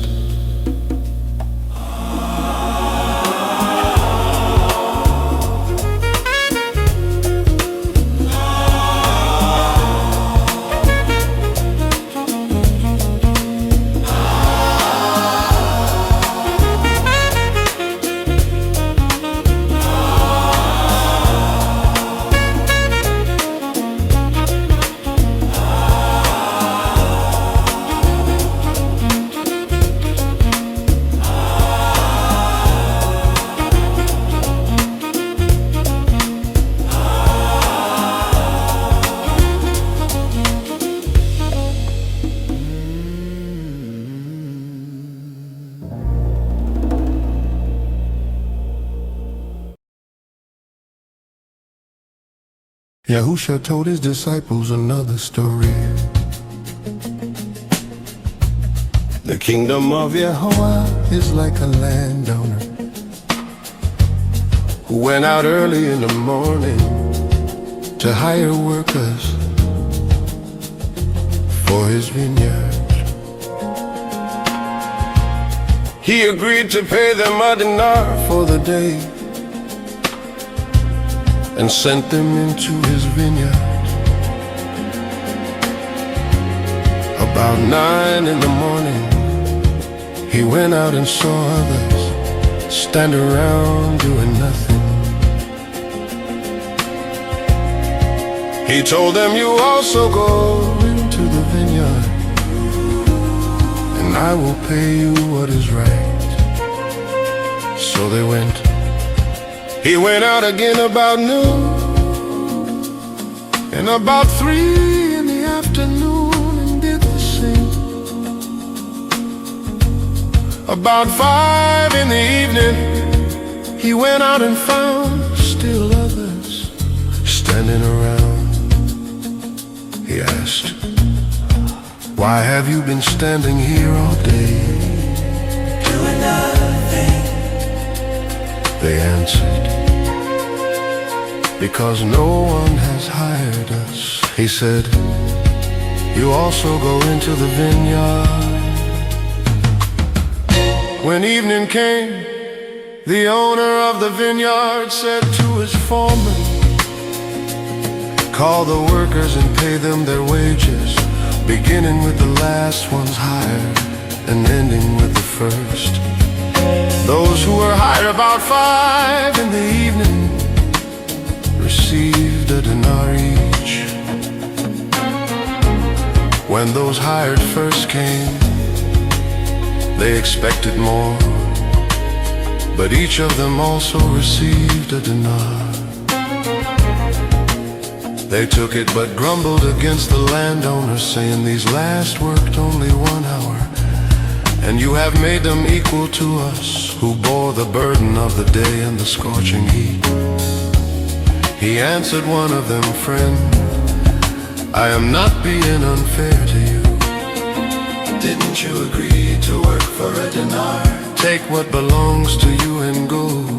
I choose to give to the last worker the same as I gave to you. Don't I have the right to do what I want with my own money? Or are you envious because I am generous?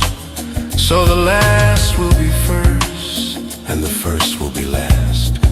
Yahusha went up to Jerusalem. On the way he took the 12 aside and said to them, we are going up to Jerusalem, and the Son of Man will be delivered to the chief priests and teachers of the law. They will condemn him to death and will hand him over to the Gentiles to be mocked, flogged, and crucified. But he will be raised on the 3rd day. Then the mother of Zebedee's sons came to him with her sons and knelt down to make a request. What do you want? He asked. She said, promise that these 2 sons of mine will sit at your right and left in your kingdom. You don't know what you're asking. Yahusha said to them, can you drink the cup I am going to drink? we can. They answered. He said to them, you will indeed drink my cup, but to sit at my right or left is not for me to grant. These places belong to those for whom they have been prepared by my Father. When the 10 heard about this, they were indignant with the 2 brothers. Yahusha called them together and said, you know that the rulers of the Gentiles lord it over them, and their high officials exercise authority over them. Not so with you. Instead, whoever wants to become great among you must be your servant, and whoever wants to be first must be your slave, just as the Son of Man did not come to be served, but to serve, and to give his life as a ransom for many. And as they departed from Jericho, a great multitude followed him. And behold, 2 blind men sitting by the way, when they heard that Yahusha passed by, cried out, saying, have mercy on us, O Son of David. And the multitude rebuked him, that they should hold their peace, but they cried the more, saying, have mercy on us, O Son of David. Yahusha stood still and called them and said, "What will ye that I shall do unto you?" They said unto him, "Adonai, that our eyes may be opened." So Yahusha had compassion on them and touched their eyes, and immediately their eyes received sight, and they followed him.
Yahusha and his disciples approached Jerusalem.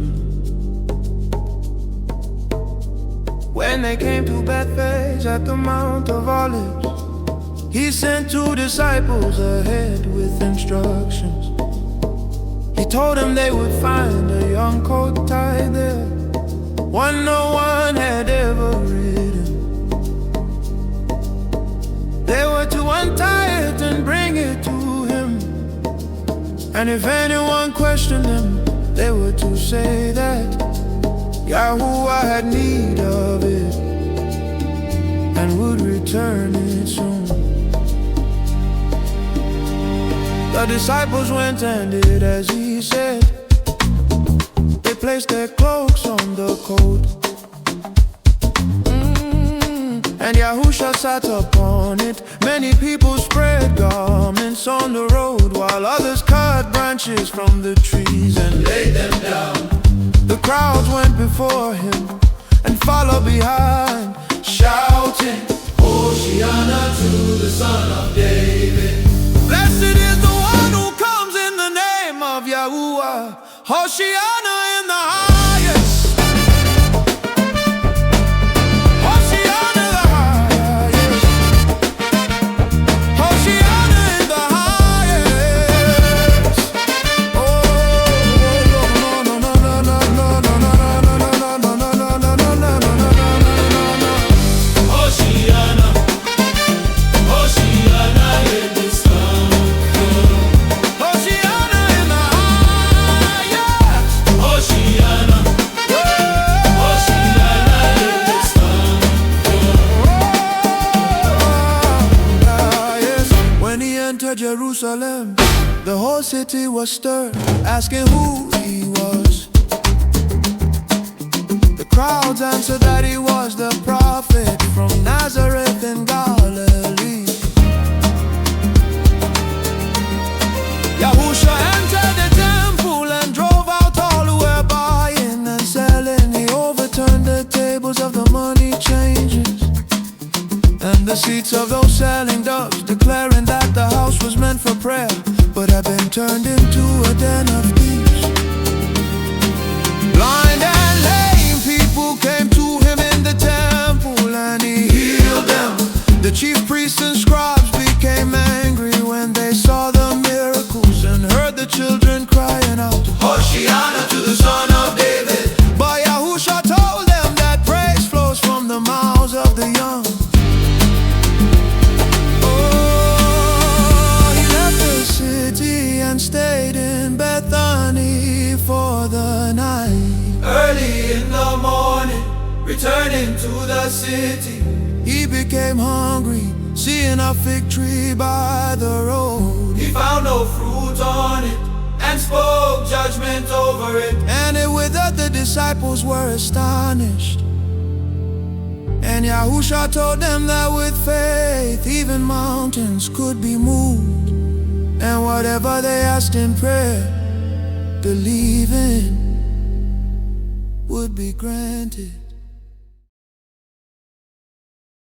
When Yahusha entered the temple again, the chief priest and elder confronted him, asking by what authority he acted. He answered with a question about the immersion of John, whether it was from heaven or from men. They refused to answer, and Yahusha told them he would not answer their question either. He told them a parable about a man with two sons. One refused to work in the vineyard, but later changed his mind and went.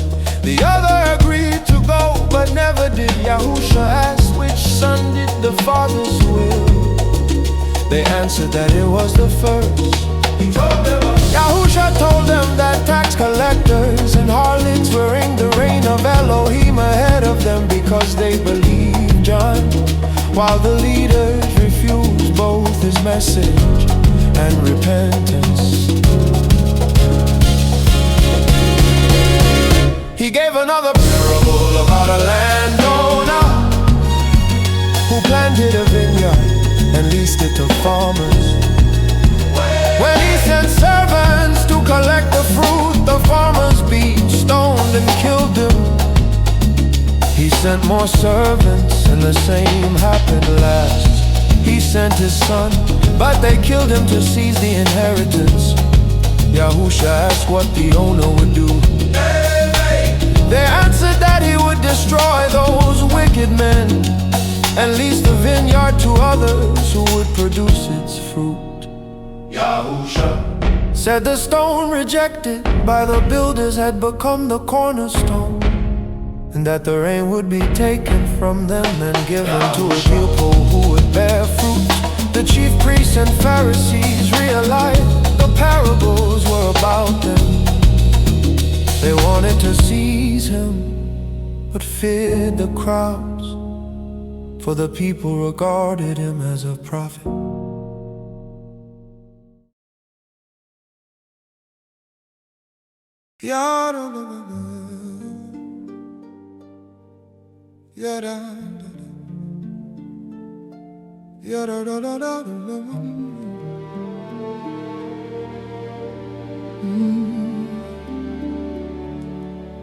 Yahusha spoke to them again in parables, saying, the kingdom of Yahuwah is like a king who prepared a wedding feast for his son. He sent his servants to call those invited to the wedding, but they refused to come.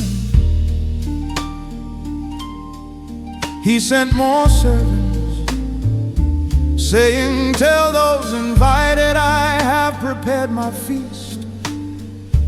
My oxen and fattened cattle are ready, everything is set. Come to the wedding. But they paid no attention and went off, one to his field, another to his business. The rest seized his servants, mistreated them and killed them. The king was furious, he sent his army, destroyed those murderers and burned their city. Then he said to his servants, the wedding is ready, but those invited were not worthy. Go to the streets, invite anyone you find to the wedding.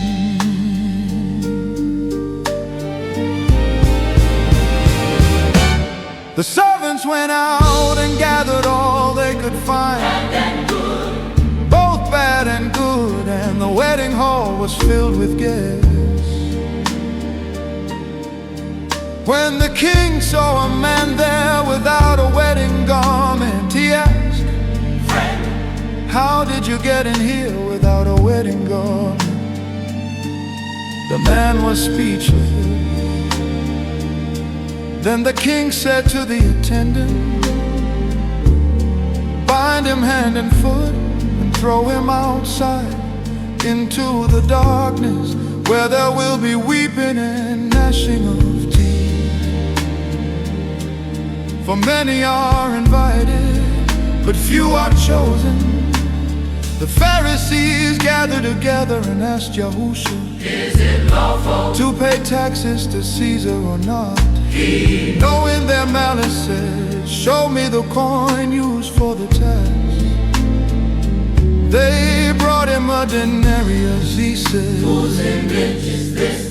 And whose inscription, they said, Caesar's is this. Yahusha said, then render to Caesar what is Caesar's, and to Yahuwah what is Yahuwah's. They marveled at him. Later, the Sadducees, who say there is no resurrection, came to him with a question. Teacher, Moses said if a man dies without children, his brother should marry the widow and raise up offspring. Now there were 7 brothers. The first married, died childless. The second married her, died childless. The third likewise, and so on to the 7.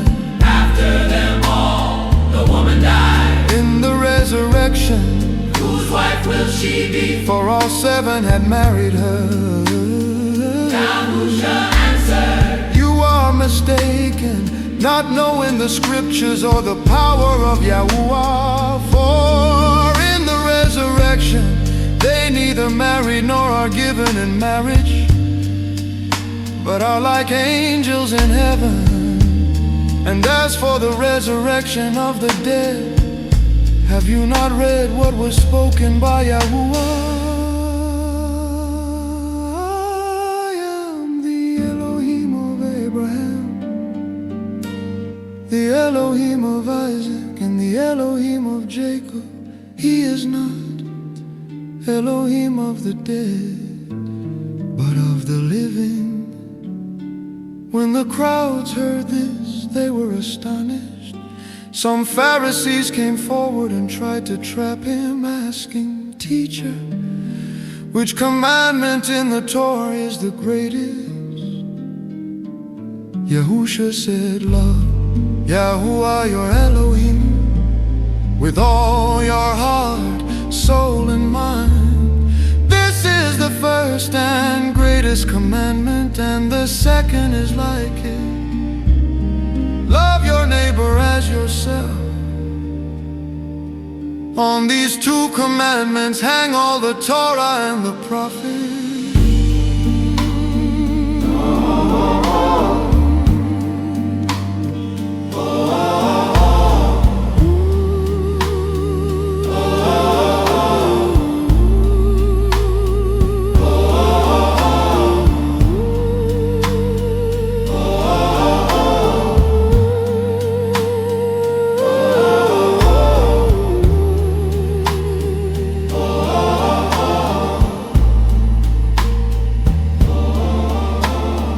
Pharisees were silent, they realized he had answered them wisely.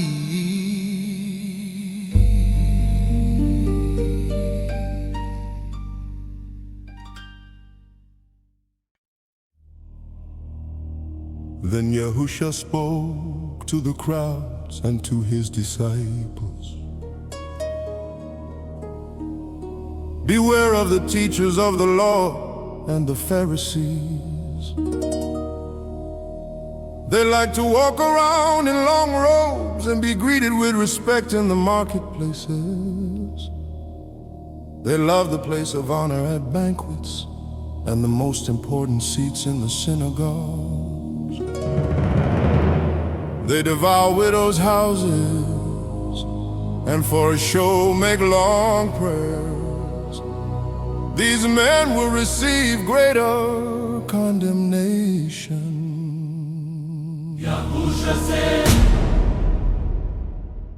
Yahusha said, woe to you, teachers of the law and Pharisees, you hypocrites!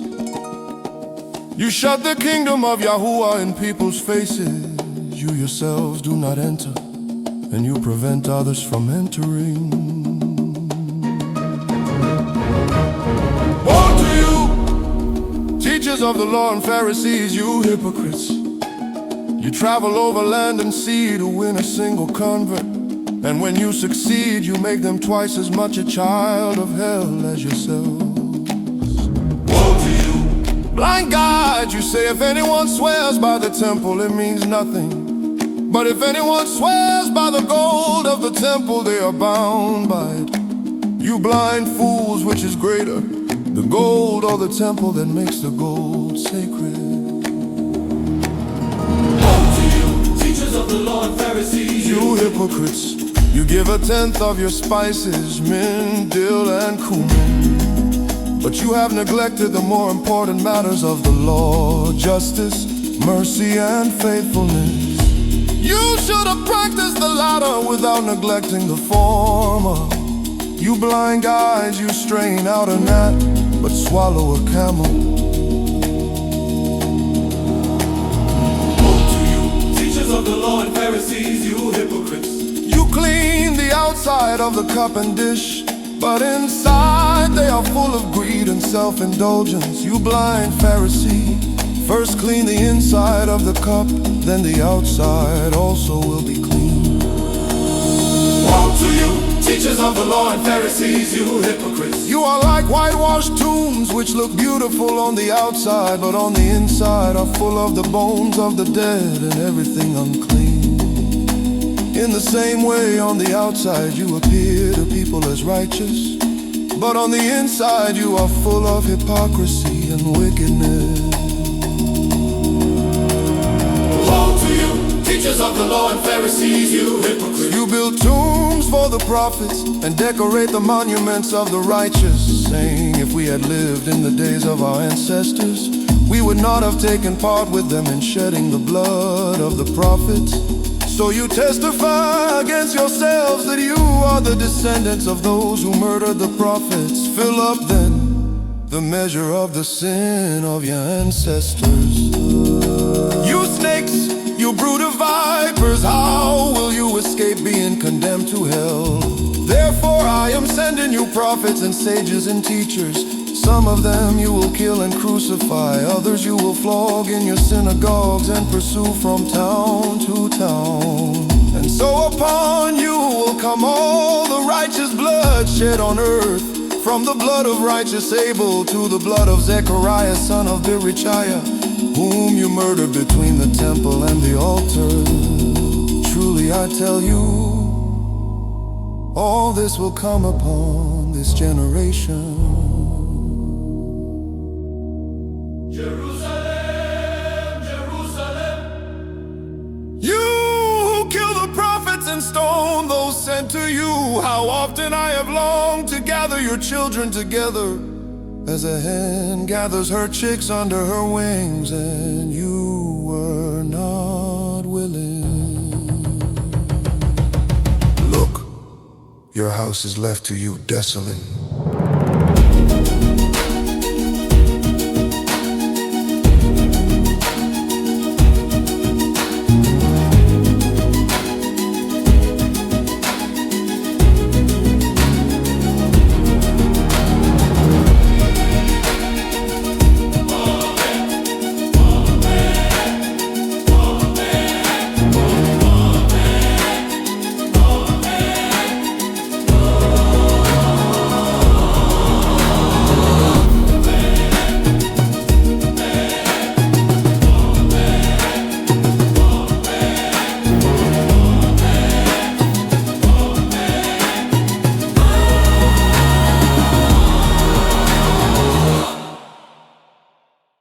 Yahusha left the temple and was walking away when his disciples came up to point out the temple buildings.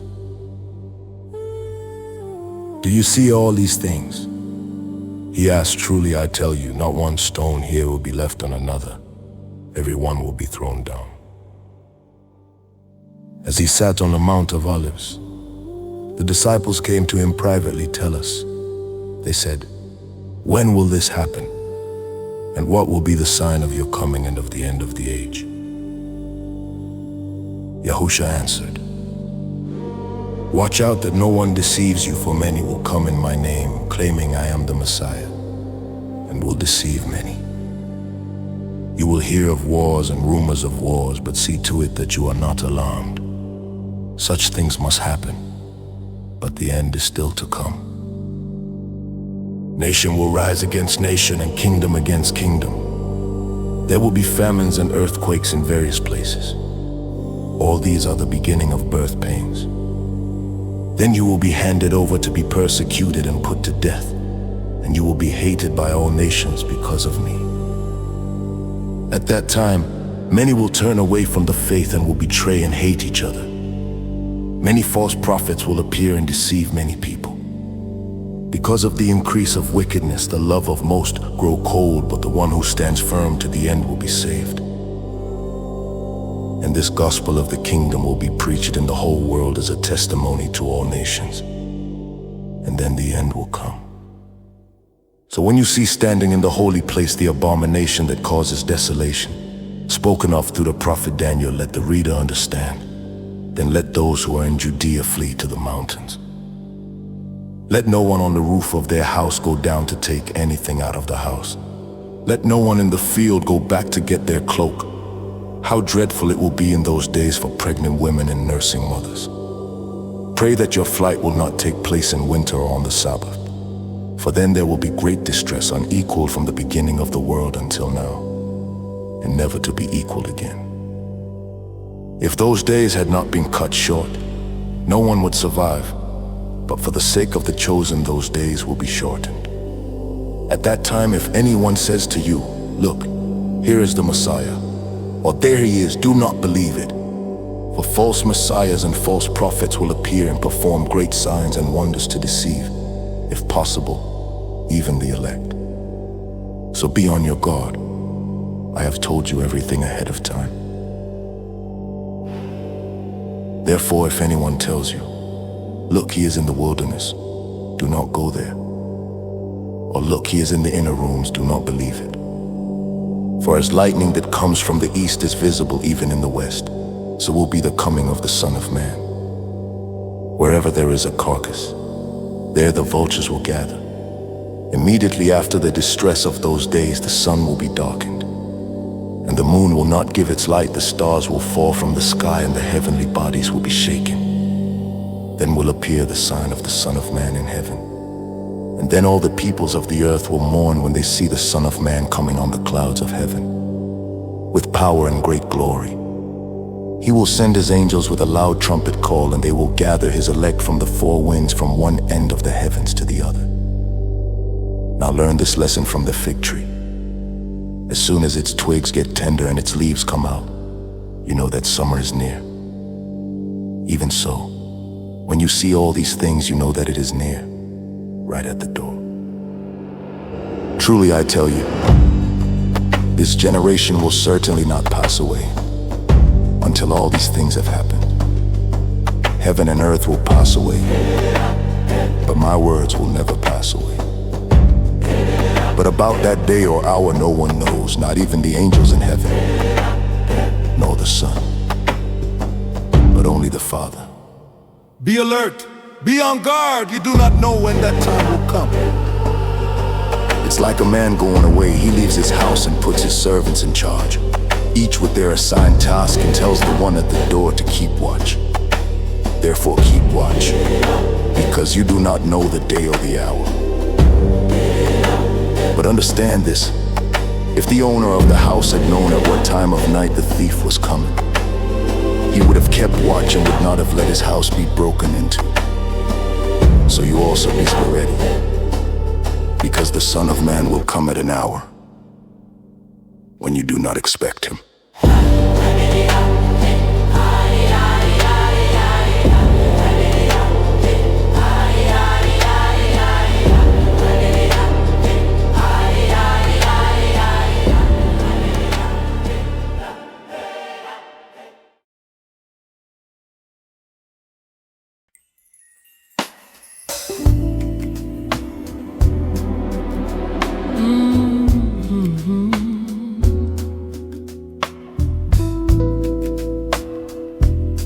In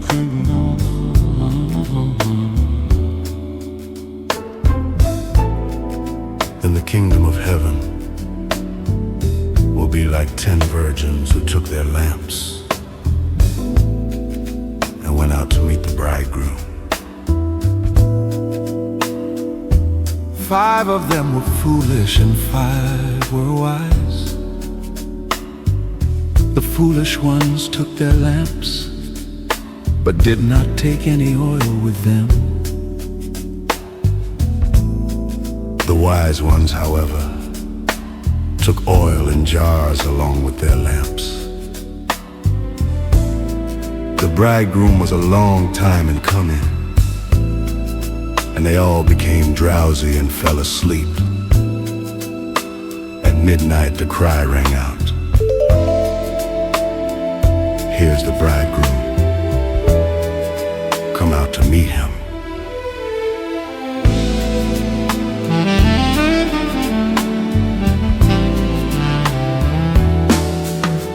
Then all the virgins woke up and trimmed their lamps. The foolish ones said to the wise, "Give us some of your oil, our lamps are going out." "No," they replied, "there may not be enough for both us and you instead. Go to those who sell oil and buy some for yourselves." While they were on their way to buy the oil, the bridegroom arrived. The virgins who were ready went in with him to the wedding banquet, and the door was shut. Later the others also came. "Lord, Lord," they said,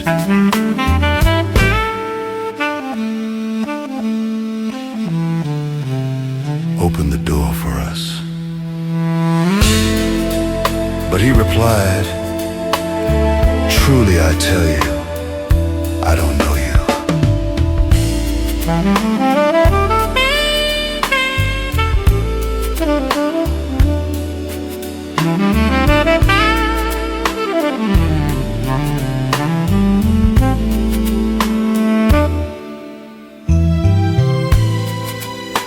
Therefore keep watch,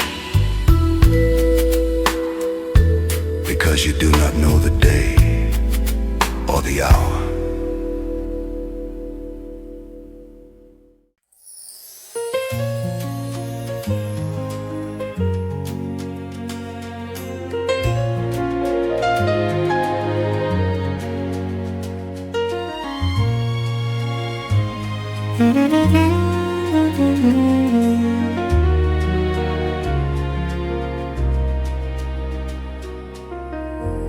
Again,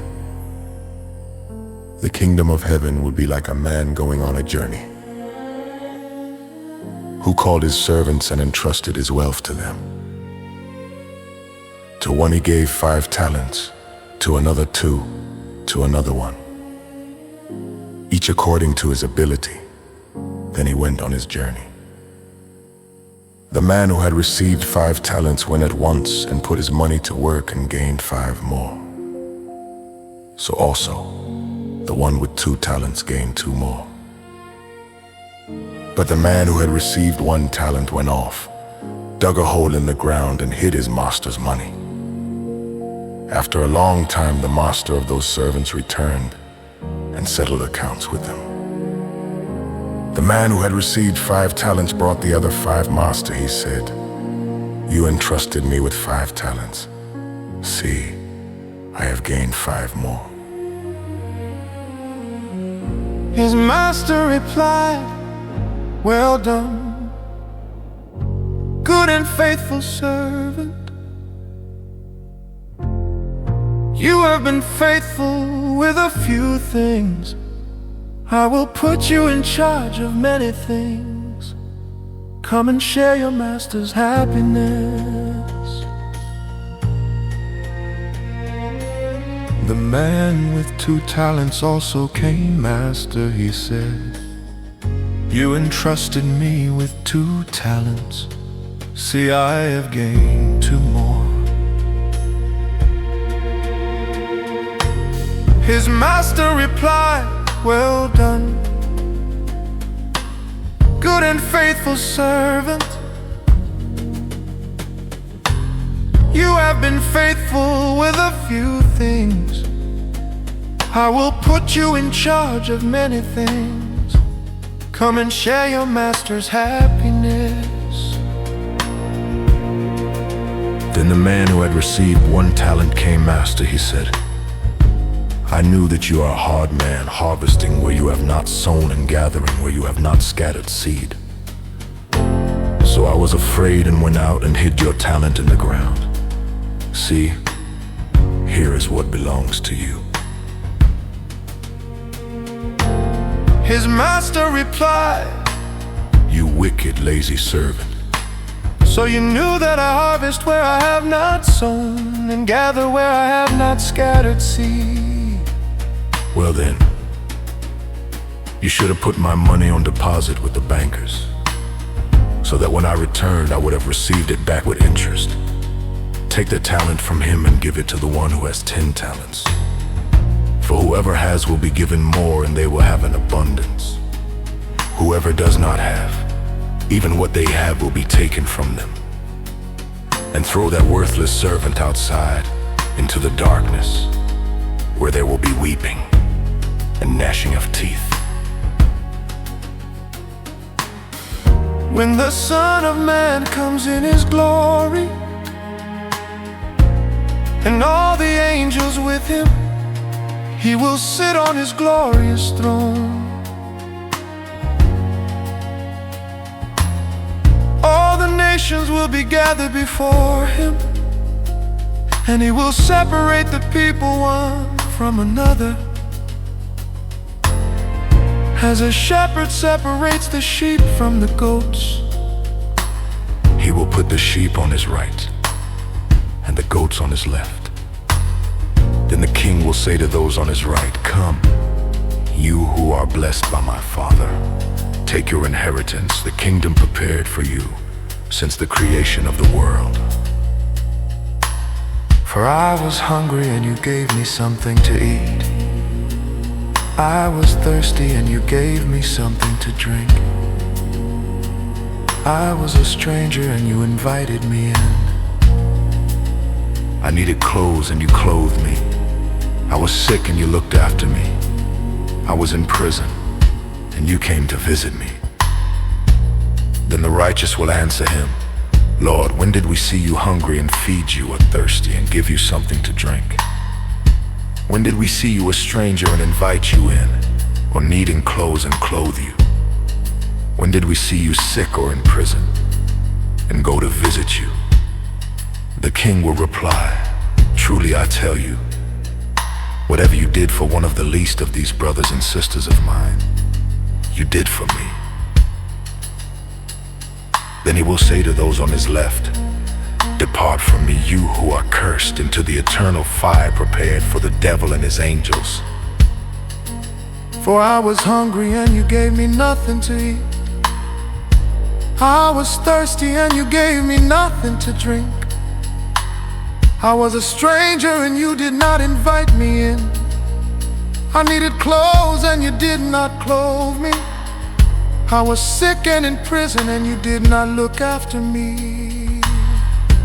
They also will answer, "Lord, when did we see you hungry or thirsty or a stranger or needing clothes or sick or in prison and did not help you?" He will reply, "Truly, whatever you did not do for one of the least of these, you did not do for me." Then they will go away to eternal punishment, but the righteous to eternal life.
When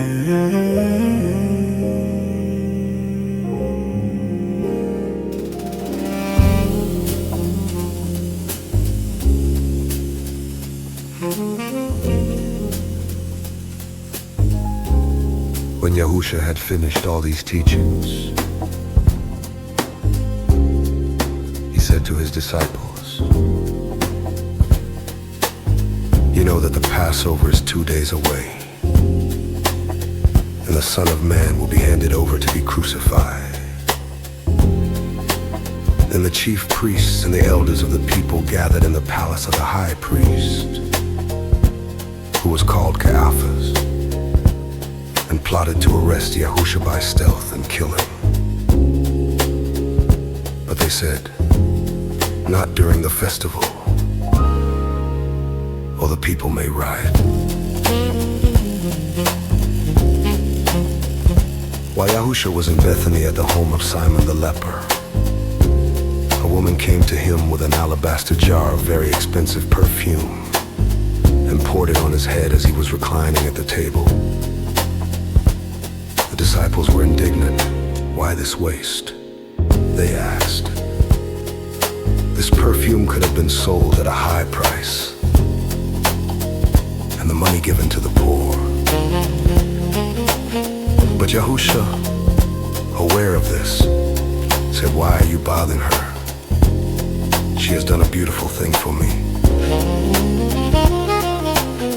The poor you will always have with you, but you will not always have me. She poured this perfume on my body to prepare me for burial."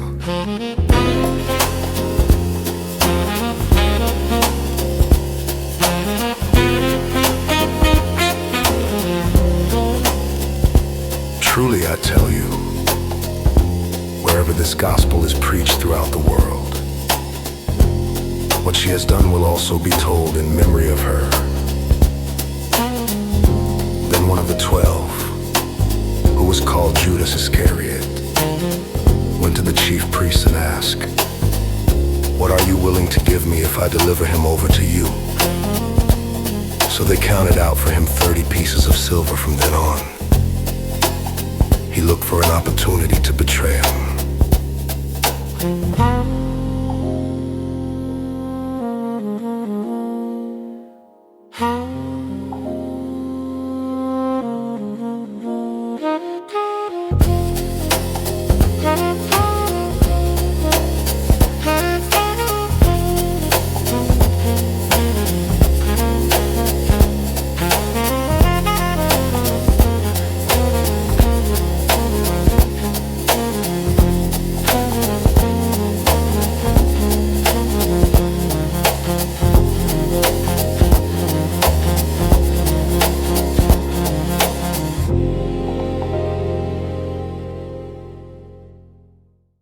Now on the first day of unleavened bread, the disciples came to Yahusha saying, "Where do you want us to prepare for you to eat the Passover?" He said, "Go into the city to a certain man and say to him, 'The teacher says my time is near. I will keep the Passover at your house with my disciples.'" So the disciples did as Yahusha had directed them, and they prepared the Passover. When evening had come, he sat down with the 12 as they were eating. He said, "Truly I say to you, one of you will betray me." They were exceedingly sorrowful, and each began to say to him, "Master, is it I?" He answered, "He who dipped his hand with me in the dish will betray me. The Son of Adam indeed goes as it is written of him. But woe to that man by whom the Son of Adam is betrayed. It Would have been better for that man if he had not been born. Then Yehuda, who was betraying him, said, Rabbi, is it I? Yahusha said to him, you have said it. As they were eating,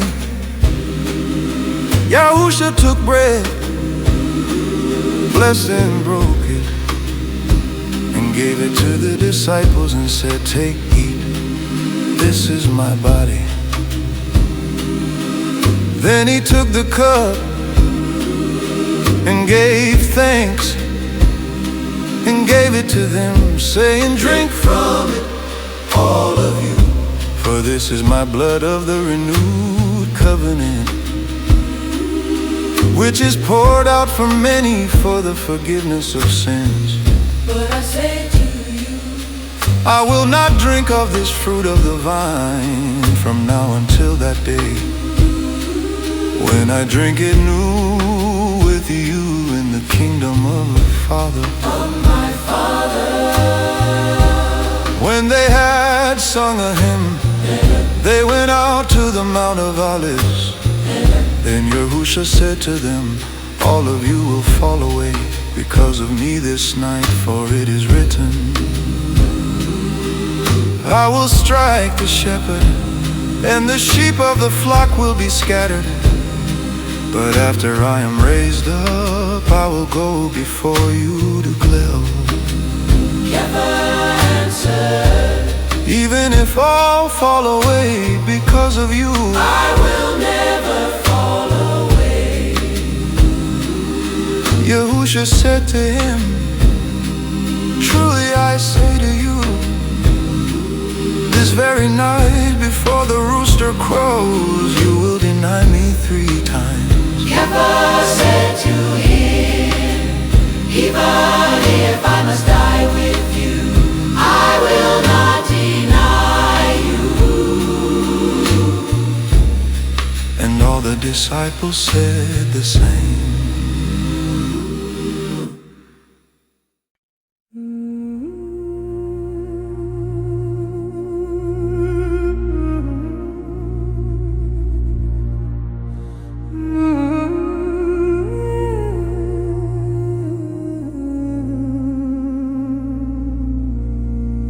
Then Yahusha went with them to a place called Gethsemane and said to his disciples, sit here while I go over there and pray. He took with him Kepha and the 2 sons of Zabdi, and he began to be sorrowful and deeply distressed. Then he said to them, my soul is overwhelmed with sorrow, even to death. Stay here and keep watch with me.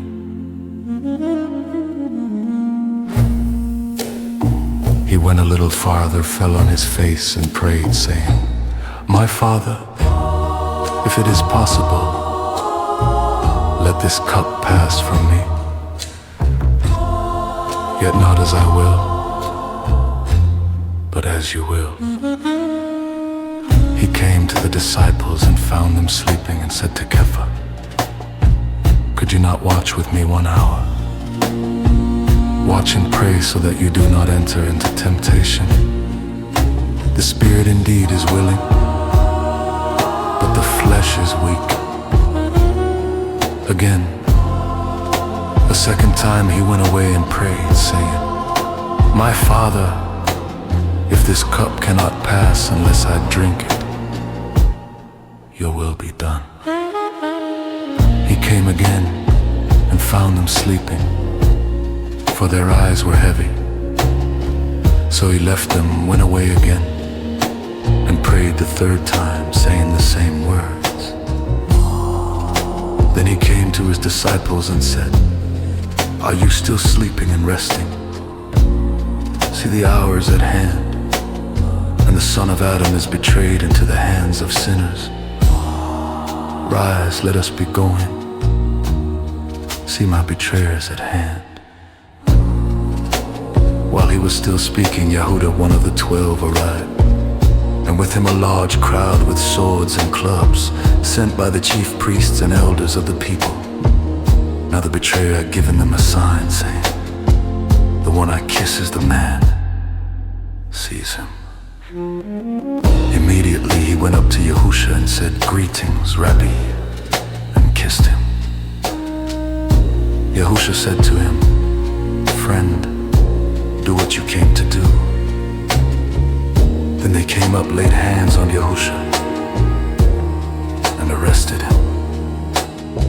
And suddenly, one of those who were with Yahusha stretched out his hand, drew his sword, and struck the servant of the high priest, cutting off his ear.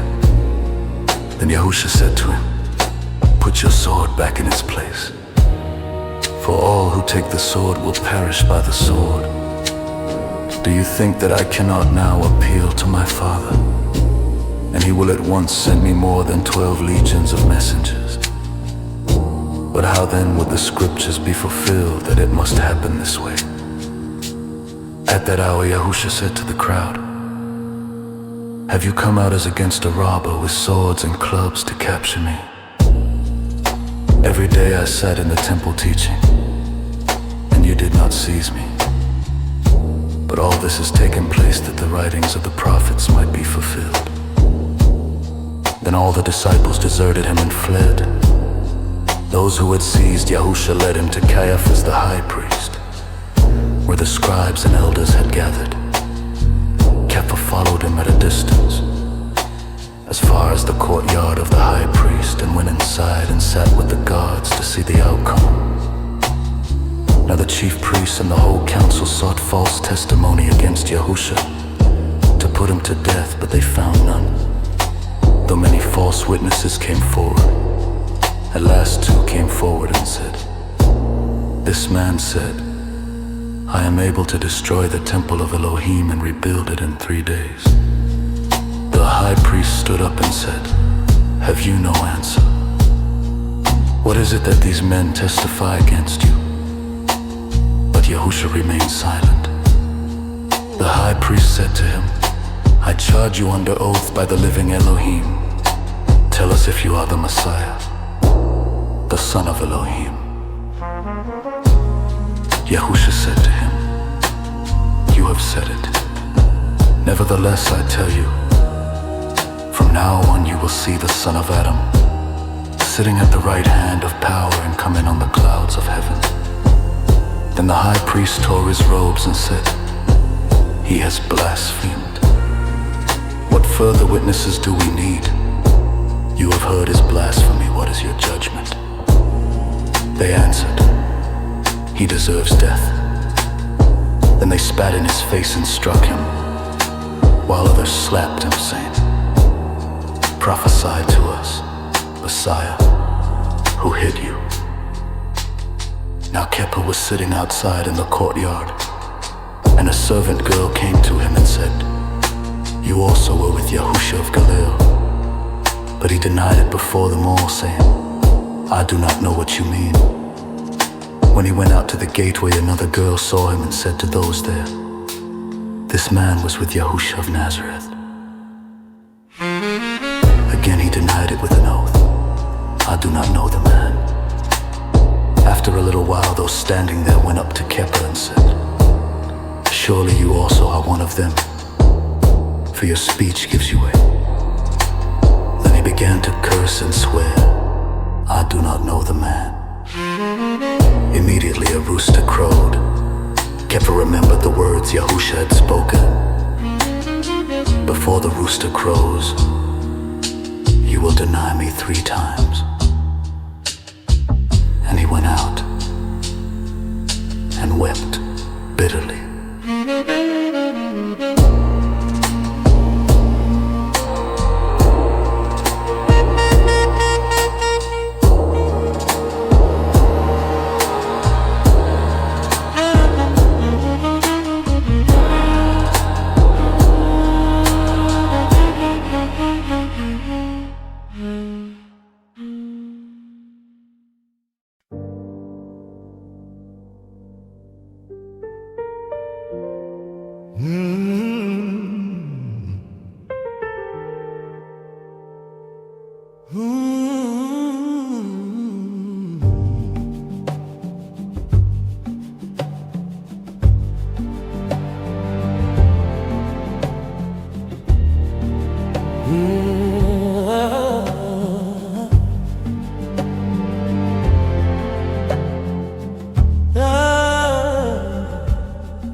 Then the governor's soldiers took Yahusha into the praetorium and gathered the whole company of soldiers around him.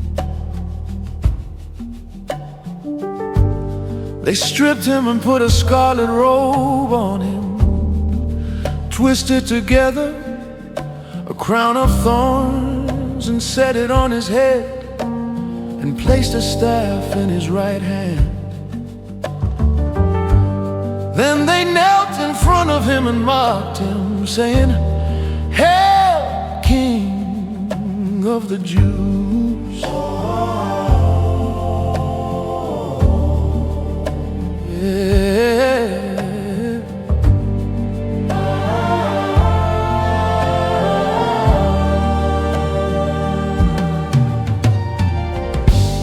They spit on him, took the staff, and struck him on the head repeatedly. After they had mocked him, they took off the robe and put his own clothes on him. Then they led him out to crucify him. As they went out, they found a man from Cyrene named Simon, whom they compelled to carry his cross. And when they came to a place called Golgotha, which means place of the skull, they offered him wine mixed with gall to drink. But after tasting it, he refused to drink it. They crucified him there, and with him 2 others,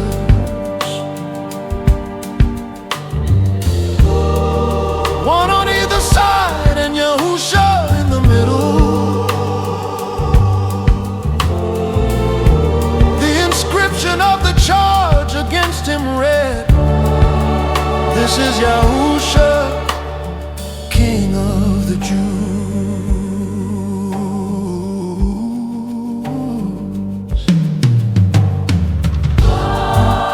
Those passing by hurled insults at him, shaking their heads and saying, "You would destroy the temple and rebuild it in 3 days. Save yourself, come down from the cross if you are the Son of Elohim." In the same way, the chief priests and the teachers of the law mocked him among themselves. He saved others, they said, but he can't save himself. He's the King of Israel. Let him come down now from the cross, and we will believe in him. He trusts in Elohim. Let Elohim rescue him now if he wants him. For he said, "I am the Son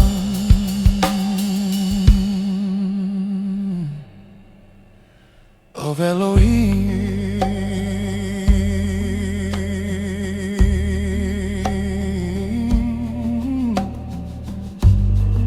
Even those who were crucified with him, Oh, even those who were crucified with him, holding sunset and even those who were crucified with him,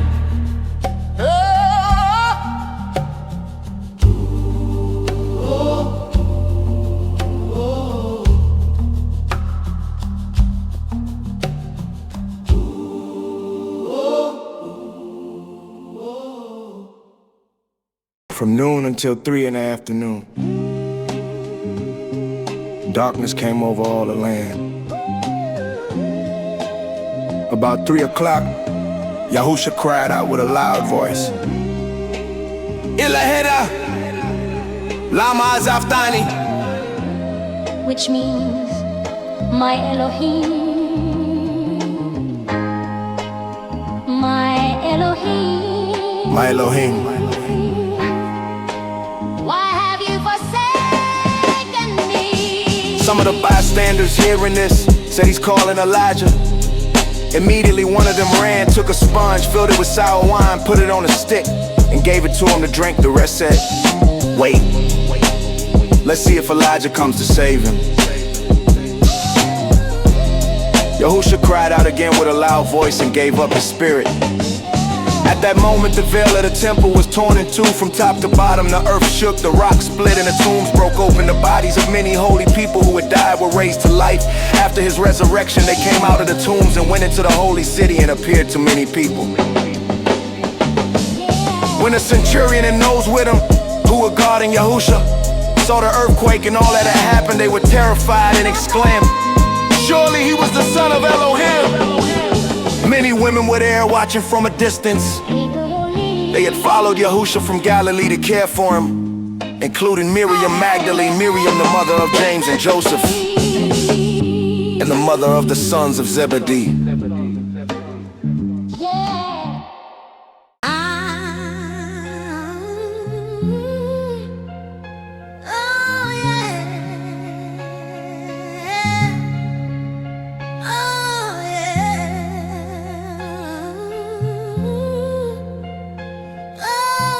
As evening approached, a rich man from Arimathea named Joseph, who had become a disciple of Yahusha, went to Pilate and asked for Yahusha's body. Pilate ordered that it be given to him.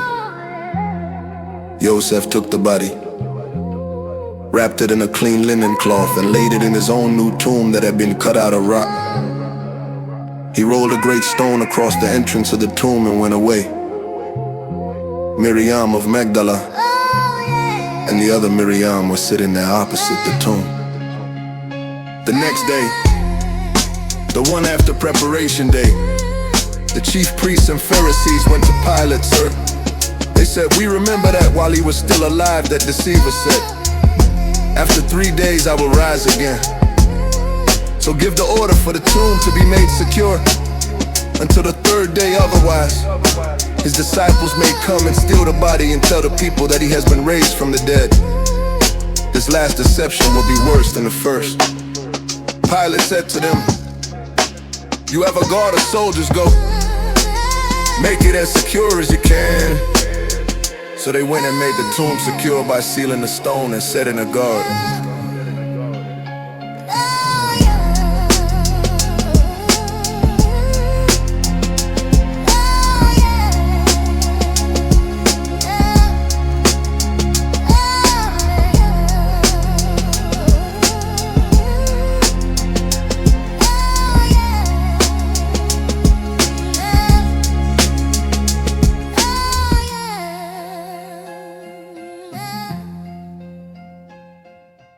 After the Sabbath, at dawn on the 1st day of the week, Miriam of Magdala and the other Miriam went to look at the tomb. There was a violent earthquake, for a messenger Yahweh came down from the heavens and, going to the tomb, rolled back the stone and sat on it. His appearance was like lightning, and his clothing white as snow. The guards were so afraid of him that they shook and became like dead men. The messenger said to the women, do not be afraid, for I know that you are looking for Yahusha, who was impaled. He is not here, he has risen, just as he said. Come and see the place where he lay. Then go quickly and tell his disciples, he is risen from the dead and is going ahead of you into Galilee. There you will see him. Now I have told you.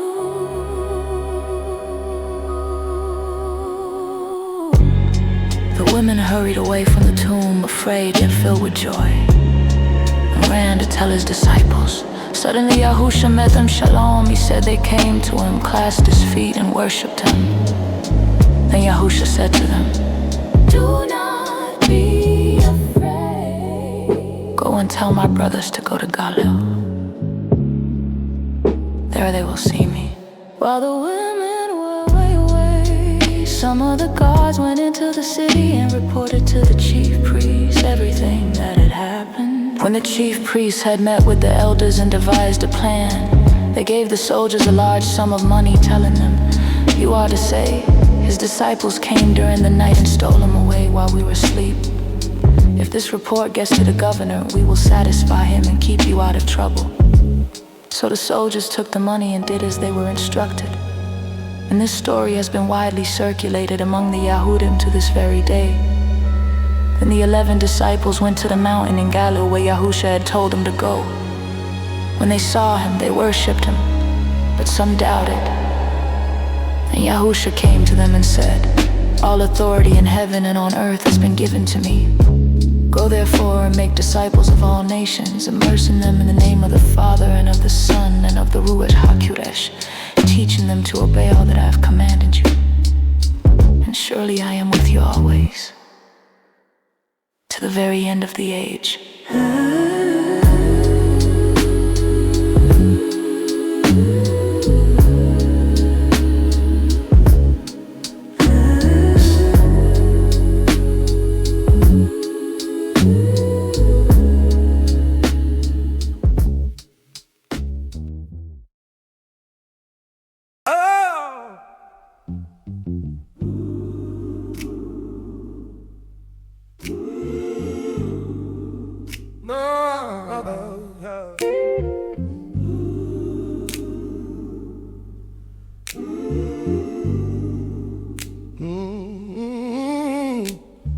Born under starlight from a virgin's cry, Yahusha came quiet while kings rode by.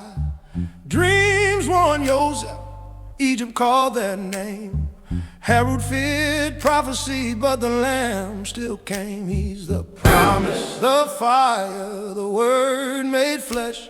He walked among men where the lost confessed. From wilderness sent to Galilee's tide, the voice of the kingdom turned the world inside.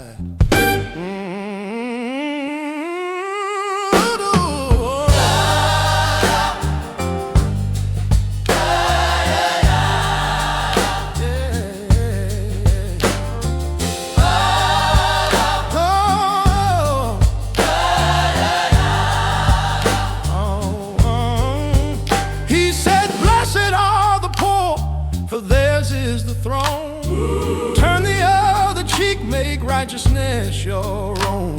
He healed the blind eyes, set captives free, spoke of heart over law, love's true decree, not to destroy, but to raise it higher. Each word from his mouth was living fire. From parables of seas to pearls in the sand, he showed what the kingdom holds in hand.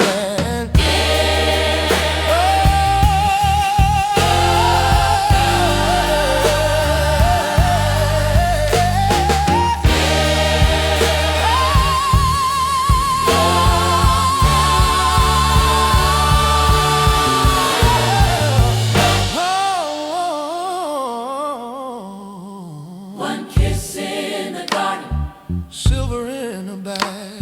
Disciples scattered, faith began to lag. He stood before Pilate, silent as stone. The Lion of Yahudah, yeah, gentle alone. Nails through his hands, thorns on his head. The sky turned dark, the earth saw red. But love never failed, the tomb couldn't bind. When the third day broke, glory redefined. Stone rolled away, fear turned to flame. Angel said softly, he's not here, he reigns. He met him in Galilee, gave one command, Go teach all nations by my hand, from lineage royal to heavens above, the message eternal, justice and love, from Matthew's quill to every soul's ear.